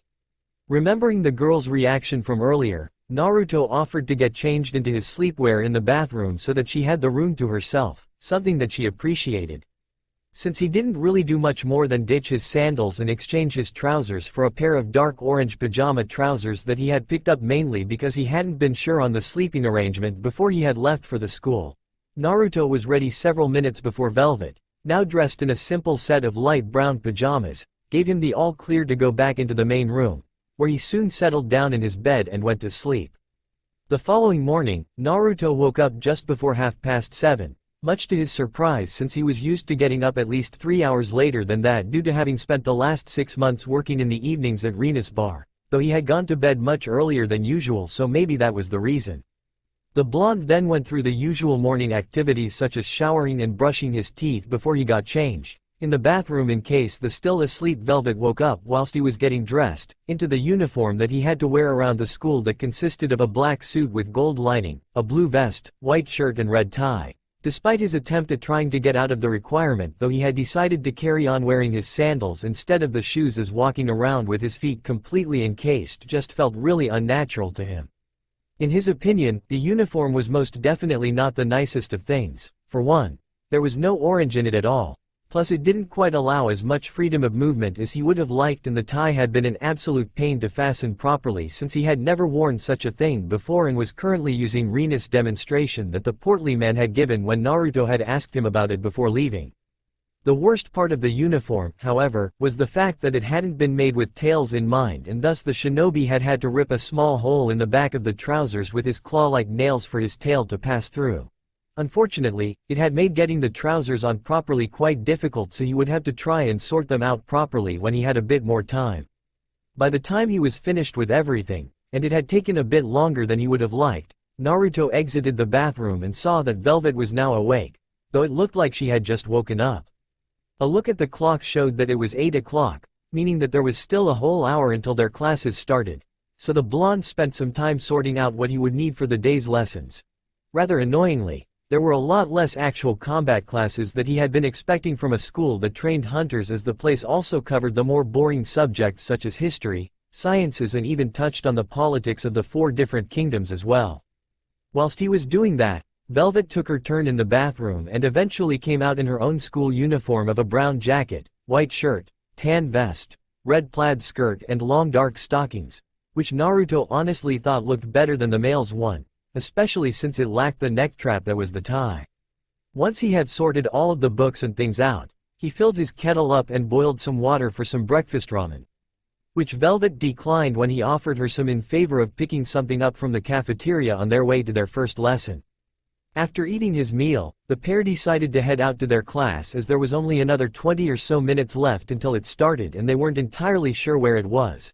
They knew the room number as it was listed on the timetables that were available on their scrolls, which Naruto had copied onto some paper, as he personally felt that it would be a lot easier than referring to the device if he forgot anything, but weren't aware of where exactly the room actually was. Leaving their room, the duo saw several other teams all heading out as well, though neither Team RWBY nor Team JNPR were among them. They did happen across the group that contained the 2 bullies as they left their own room, but were hidden by the crowd so they weren't spotted, much to Naruto's happiness, as he now knew which room they were living in, which would make getting back at them a lot easier. As they passed Team RWBY's room, they both heard a loud whistling noise, something that annoyed Naruto a great deal considering his better than average hearing, which was quickly followed by a muffled thud. Ignoring the noises, the pair set off towards the cafeteria for Velvet to pick up some breakfast before making their way to their classroom. Sliding into his chosen seat next to Velvet, Naruto sighed in boredom at how uninteresting the day had been so far. The first class they had had was world history that had been taught by a ridiculously hyperactive man called Dr. Bartholomew Oobleck, who had a rather disheveled appearance and moved around the classroom so quickly that even he, a trained shinobi, was struggling to follow all of his movements, though he seemed to do better than most of other students. The class had only been a basic overview of what they were going to be taught and, as a result, wasn't all that interesting. However, the highlight of the lesson was when Team RWBY and Team JNPR had arrived almost 5 minutes late and rather out of breath, as it had caused the teacher to tell them off at such high speeds that it looked like their brains overloaded from trying to understand exactly what was being said to them. After that, they had had an orientation session with Glinda Goodwitch where she outlined the school's rules concerning fighting. Namely that it was only permissible during actual combat classes or at any of the specially designed practice grounds that were available for student use, which were apparently generally used more for team sparring and teamwork exercises than anything else. She had also covered the absolute basics involved in dueling and demonstrated how scrolls could be used to monitor a person's aura levels, though Naruto's obviously failed to detect anything as he used his chakra instead. Something that caught Glinda's interest but was ultimately disregarded as he clearly had access to his aura, but his semblance just made it hard for the devices to properly recognize it.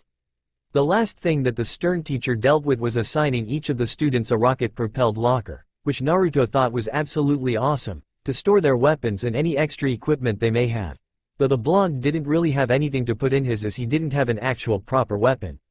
There had been a bit of an incident at that point as one of the bullies from the introduction speech a couple of days ago had tried to mess with Velvet, which the shinobi quickly put a stop to with a harsh glare and a tiny sliver of killing intent, and instead ended up shoving John into one of the lockers and launching it somewhere before anyone could intervene.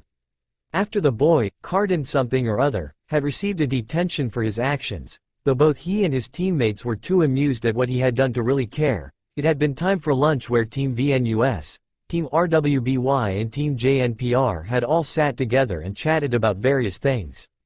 John had also returned from his impromptu flight halfway through the meal.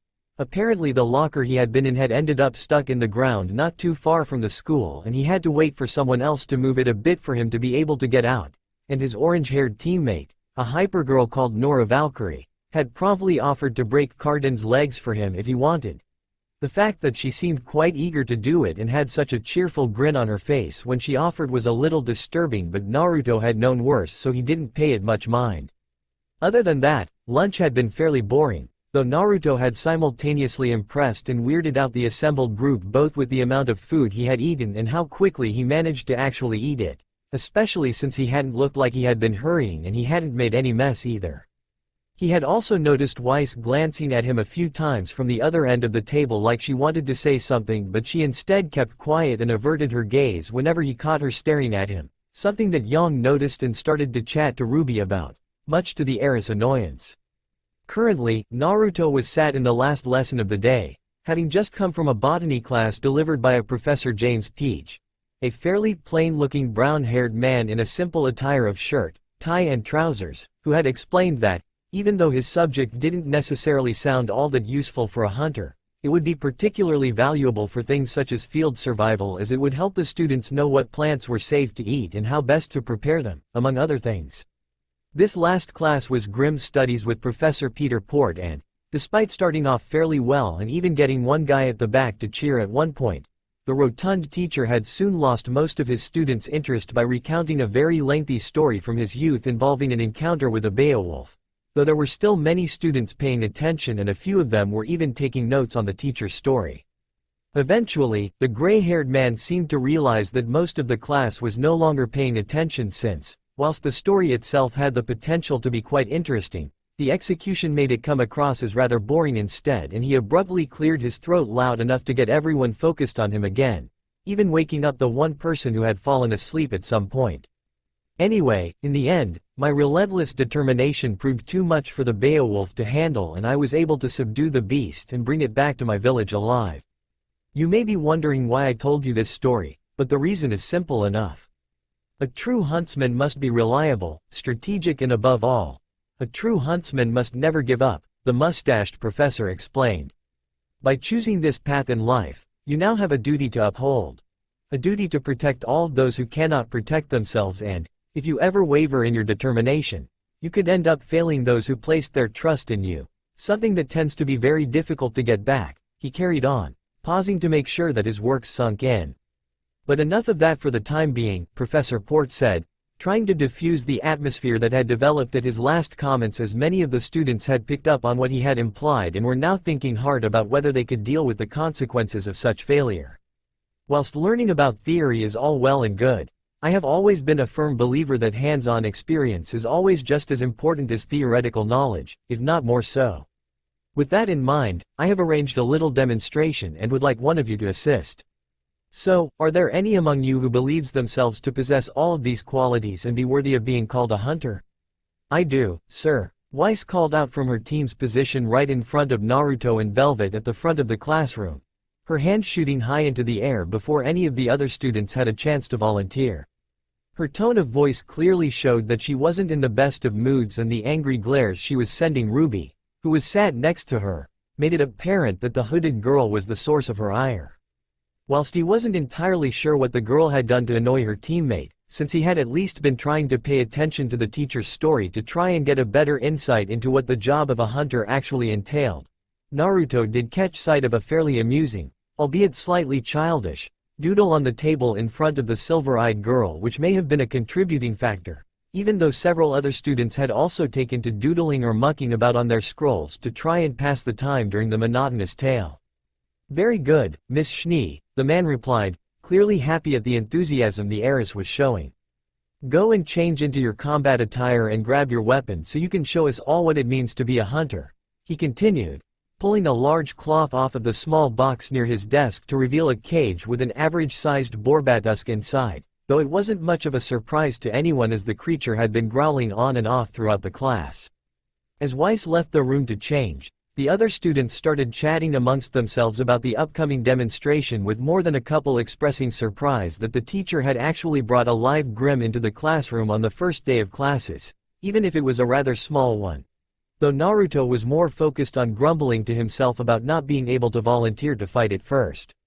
The professor himself merely ignored the conversations, since there wasn't all that much for the students to do until the white-haired girl came back, and took down the blunderbuss axe hybrid that was mounted on the wall at the front of the room above the Grimm sketches.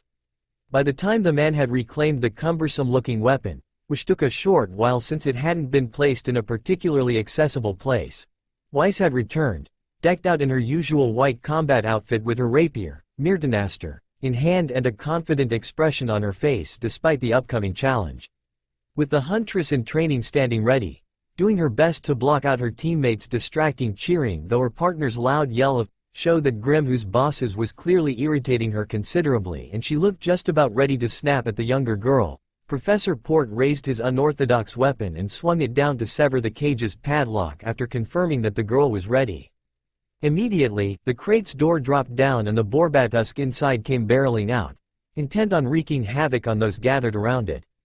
As the beast came out, Weiss readied herself for the inevitable charge, as that was a signature tactic of that particular type of Grimm, and successfully deflected it with her sword whilst rolling to the side out of the way.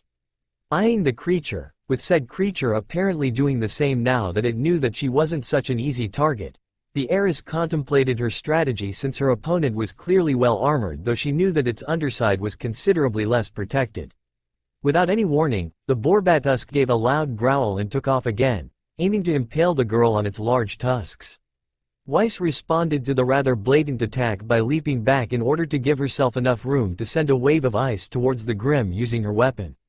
The frozen mass collided with its target but quickly shattered from the force of the still charging pig, barely slowing it down in the process. Since the beast was still hurtling towards her and was now too close for her to properly evade, the heiress had no choice but to try and deflect the charge with her sword. "Come on, Weiss," Ruby called, clearly showing that she wanted the girl to succeed but unknowingly attracting her attention at a very inopportune moment. "Will you just be quiet, Ruby?" the heiress shouted back, the angry tone causing the hooded girl to shrink back into her seat. Unfortunately, unlike the successful previous attempt at deflecting the beast, the borbatusk's tusks got caught on the blade and, after a brief tug of war, managed to pull Myrtenaster out of its distracted owner's grasp, sending it sliding across the floor until it hit a desk with a thud. "Are you sure you want to continue?" Professor Port asked the heiress after pausing with his commentary, since the Grimm was now in the better position due to its opponent's current unarmed state. "Yes," the teen replied, almost snapping at the teacher in her anger at how easily she had been disarmed. However, Weiss was much less confident than she appeared since, despite how prideful she was about her abilities, she knew that she was at a disadvantage without having access to her weapon or the dust stored inside it. It was perfectly understandable as her fighting style generally revolved around a combination of fencing and using the volatile substance in conjunction with her semblance and, without either, the number of options she had available to her dropped considerably. She would reluctantly admit, if only to herself, that had been at least part of the reason why the White Fang had been able to abduct her so effectively all those months ago, since she hadn't had the materials needed to properly defend herself, though the group had also had both numbers and the element of surprise on their side as well. That was why she had spent almost every waking moment since her rescue training to get stronger, even going so far as to neglect her studies about running her family's company, as she never wanted to be in that sort of situation again. As her gaze switched between her weapon and the pig-like beast, which seemed to be showing slight caution despite her lack of a weapon, presumably due to having realized that she could be more dangerous than she appeared, Weiss started to reconsider her choice to continue as she was having a hard time coming up with a way of retrieving her rapier without being intercepted by the Grimm. With the beast getting ready to charge again after concluding that she wasn't as much of a threat anymore, the heiress was about to forfeit the fight when she caught sight of the few people in the room she actually knew. Ruby still looked a little hurt from her partner's last comment, but it was clear that she still wanted to support her somehow, and her other two teammates were showing their own encouragement for her as well, with Blake gently waving around a small, RWBY, flag she had produced from somewhere and Yang simply giving her a massive thumbs up when she saw her looking, and even the long-eared blonde sat behind them that she still hadn't been able to properly talk to yet was also watching her curiously. Seeing all of this, any hesitation the swordswoman may have been feeling dissipated immediately as she dived out of the way of the boar's charge and made a mad dash for her lost blade whilst the beast skidded to a halt after missing its target. Finally managing to reclaim her weapon, Weiss once again had to roll out of the way of the pig's tackle that ended with it colliding with the front of the students' desks with a loud crash. With the Grimm momentarily stuck in the wood, she leapt back to give herself more room as she slowly came up with a plan to deal with it once and for all.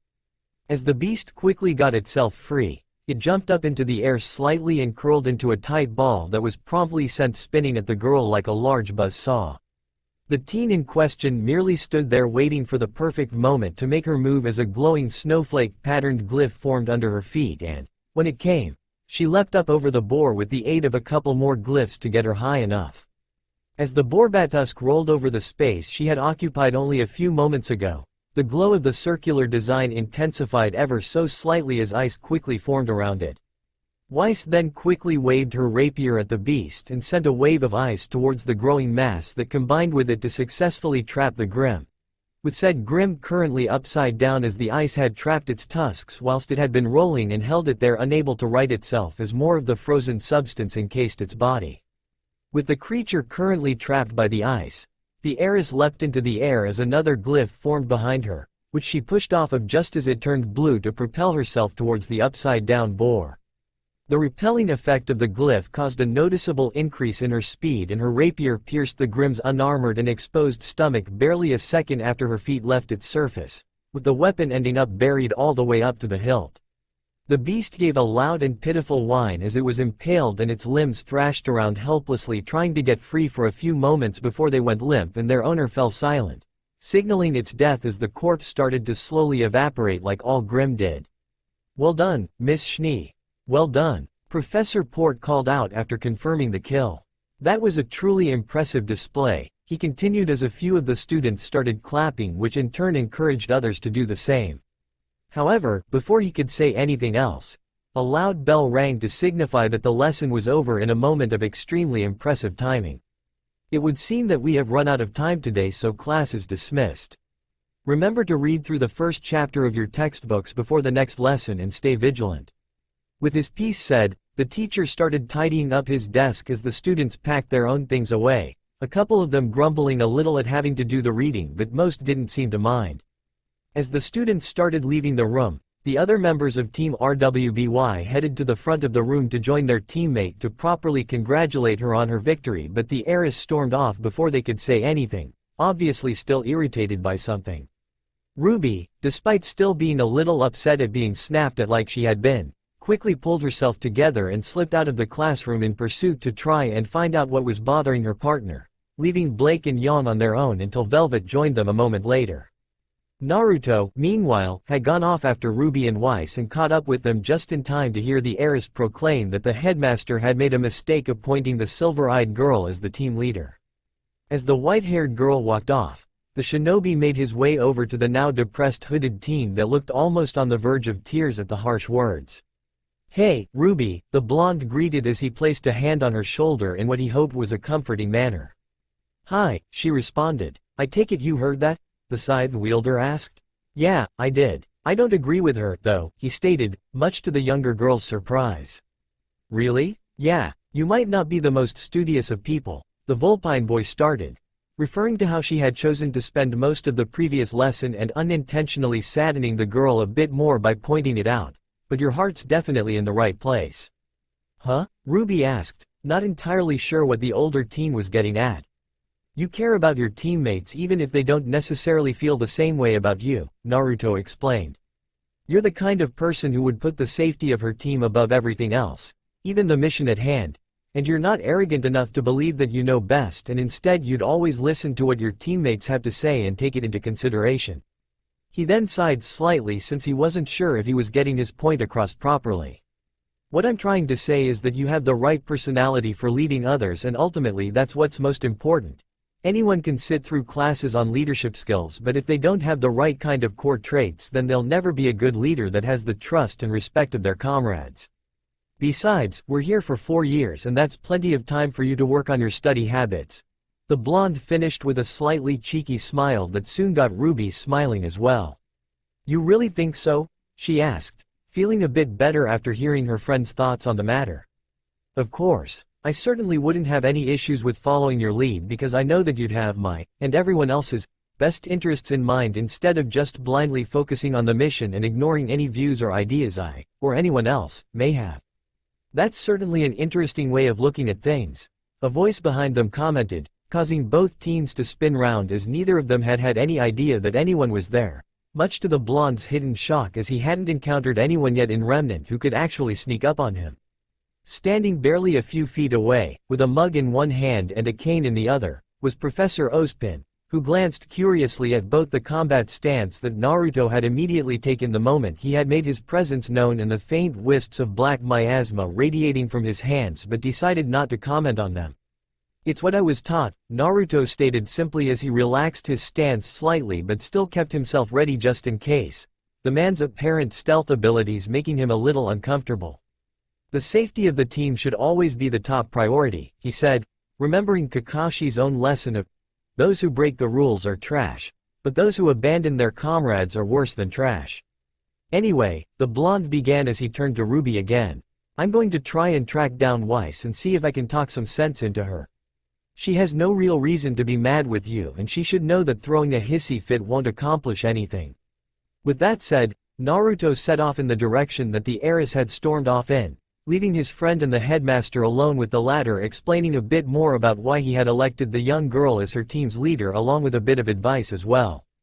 It didn't take him all that long to find the swordswoman as she was on a nearby balcony talking with Professor Port, apparently about Ozpin's decision to make Ruby the team leader based on the little bits he managed to catch. The teacher seemed to trust in his boss's judgment and was currently explaining his reasoning to the girl in front of him.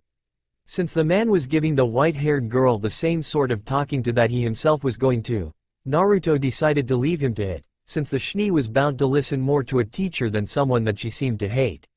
With the issue of Weiss and Ruby hopefully resolved, or at least on the way to being resolved, the shinobi returned to his and Velvet's room and, after successfully opening the door on his third attempt, deposited his bag on the floor next to his bed. He quickly ditched his jacket, vest and the incredibly annoying tie and picked up his usual trousers with the intention of changing into them as he needed to try and sort out his school ones. The hole he had made for his tail that morning had been slowly increasing in size over the course of the day and was now allowing a rather unsettling draft that he would much prefer not to have. Just a few minutes, and a quick trip to the bathroom. Later, and the blonde was sat on his bed in his regular multi-pocketed trousers working on making his school pair much more tail-friendly whilst Velvet was putting away the things that she hadn't had the time to unpack the previous evening. A few hours later, long after his trousers had been taken care of with a similar solution to his other pairs, namely a single slit running down from the top of the trousers long enough to allow his tail to hang out comfortably with a button on the waistband to hold it shut whilst he was wearing them.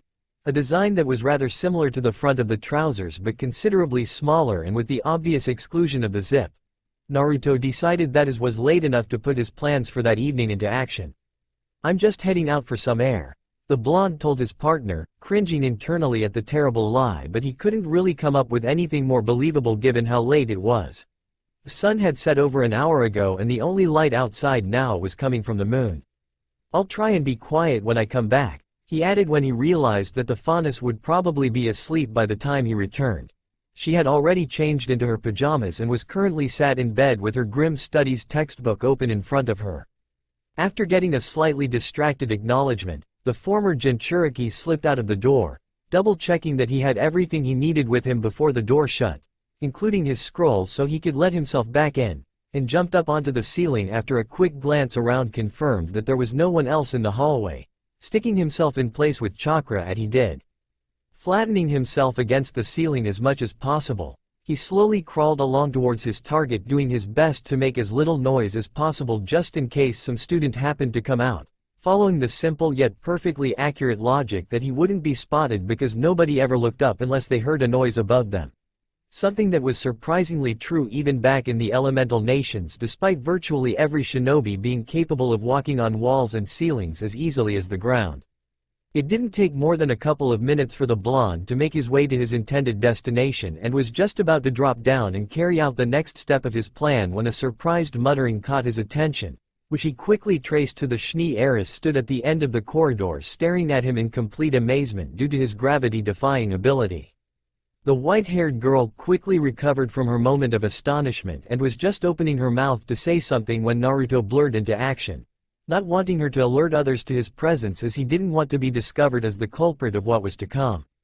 He quickly dropped down from his perch on the ceiling and, after silencing the girl with a hand over her mouth, pulled her into a conveniently located nearby closet before she could do anything to draw the attention of others.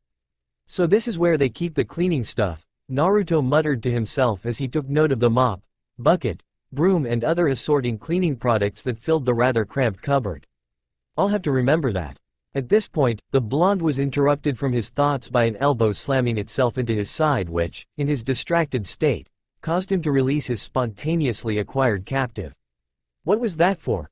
he asked the sole other person present as he nursed the struck area, more out of surprise than pain. "Are you serious?" Weiss asked him incredulously as she briefly adjusted her jacket now that she was out of his grip in an attempt to distract herself enough for her flushed face to return to normal. "You dragged me in here against my will and stopped me from saying anything. What were you expecting me to do?" she continued, her voice increasing in volume as she did. "Quieten down, would you?" the shinobi snapped back, holding one of his ears in slight discomfort due to the volume at which the heiress was speaking. The discomfort wasn't helped by the fact that she was practically shouting down his ear because of how little space there was in the closet. "I just didn't want you drawing attention to me." "Huh?" Weiss rather eloquently responded, confusion clear in her tone. It wasn't all that surprising given that she had seen him crawling along the ceiling like some kind of spider, something that would almost certainly draw the attention of anyone who happened to see it. "I just wanted to get in, do my thing and get out again without anyone seeing me," the blonde muttered to himself, though his current companion easily heard it given their proximity. But no, there just had to be someone around that actually bothers to check above her. "I must be really out of practice," he lamented as he hung his head in shame at having been caught so easily on his first proper prank since his arrival in Remnant. "Do your thing?" the Schnee echoed. Alarm bells going off in her head at the phrase even though she didn't know exactly what he had been referring to since it probably wasn't a good thing given how he had been sneaking around at night. "Yeah, I was planning to get back at the guys that were picking on Velvet a couple of days ago but somebody had to interfere and almost get me caught." Naruto accused with a slight glare at the girl. Said girl paused to think at that point since she wasn't entirely sure what he was referring to until she recalled how, over the course of the day, one of their classmates, Cardin something or other, had all but stated his beliefs of faunus being inferior to humans and seemed particularly interested in messing with the blonde's rather timid partner. Though the blonde himself always intervened before he could, which resulted in the bully turning his attention onto other, easy targets, like John. With that realization, Weiss immediately narrowed her eyes at the teen in front of her and her arms slowly inched closer to her sword. So what were you going to do? Kill them? Hurt them so they wouldn't try it again? She asked, since a faunus getting back at humans that they felt had wronged them almost always involved violence on the faunus part, with the white fang being the prominent example. Why does everyone assume that I'm going to hurt people? Naruto asked in annoyance. First Blake had made the presumption and now Weiss had as well. I was just going to prank them. The only thing I'd injure would be their pride, so calm down and leave the sword where it is.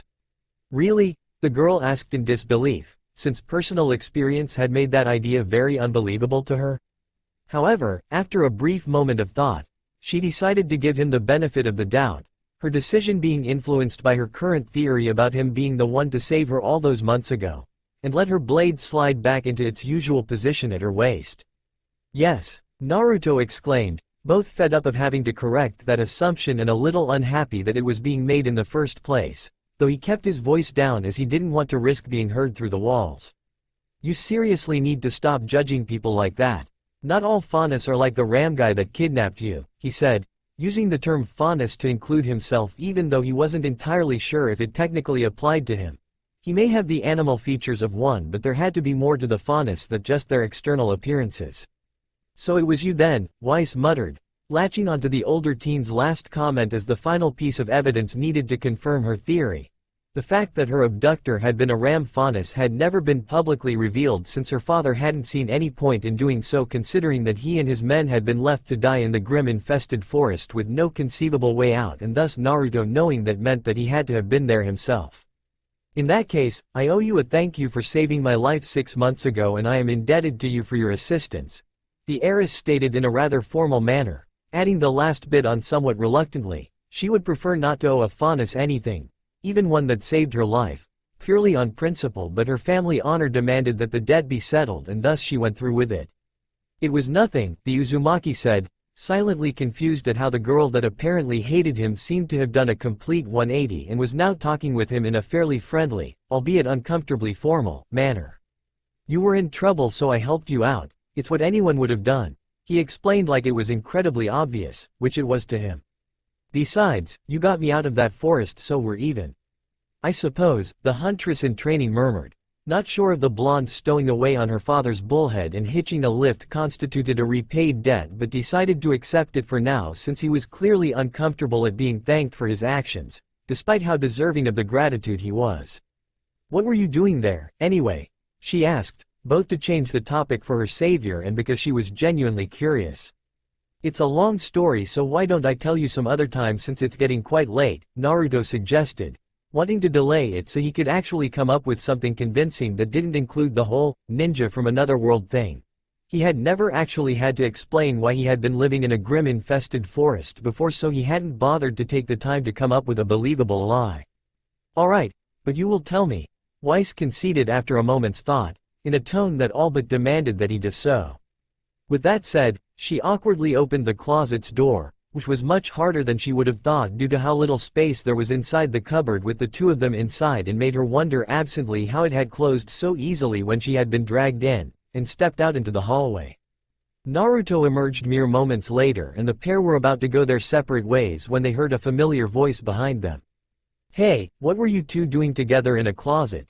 Asked the perpetually chipper Nora Valkyrie, wearing what were presumably her sleeping clothes, namely a dark gray t-shirt with "Boop" written across the front and a pair of pink shorts with white thunderbolt patterns, and holding what looked like the remains of a syrup-filled crepe, which were promptly deposited into the hypergirl's mouth. Neither of the teens knew how to answer that question, Naruto because he didn't want to explain anything about his original pranking intentions as he wanted as few people to know about it as possible to minimize the chances of being found out, and Weiss because she was currently doing a surprisingly good imitation of a tomato for someone of her paleness, as she had a rather good idea of what most people would conclude with regards to a boy and a girl being together in a closet. Nora, meanwhile, merely stood waiting for an answer as, despite what the heiress was thinking, she hadn't actually come to any conclusion about the situation and was just genuinely curious about what they had been doing. Unable to come up with anything even remotely convincing, and wanting to get back to what he had initially set out to do in the first place, the blonde made a snap decision that he really hoped wouldn't come back to bite him in the ass later on. "Well, you see, Nora," Naruto started, making the shni sigh in relief to herself as it appeared that he had thought of an excuse. "Weiss will explain everything to you, but I have to get going. Good night." With that, the shinobi disappeared around the corner before either of the girls had a chance to say anything, leaving a very inquisitive Nora alone with a very unhappy Weiss, who was starting to think that things might have been a bit easier if she had just run the blonde through with her rapier instead of trying to find out the truth about the events 6 months prior. That's all for now. If you want to see next part, then please like this video and subscribe my channel. Thank you.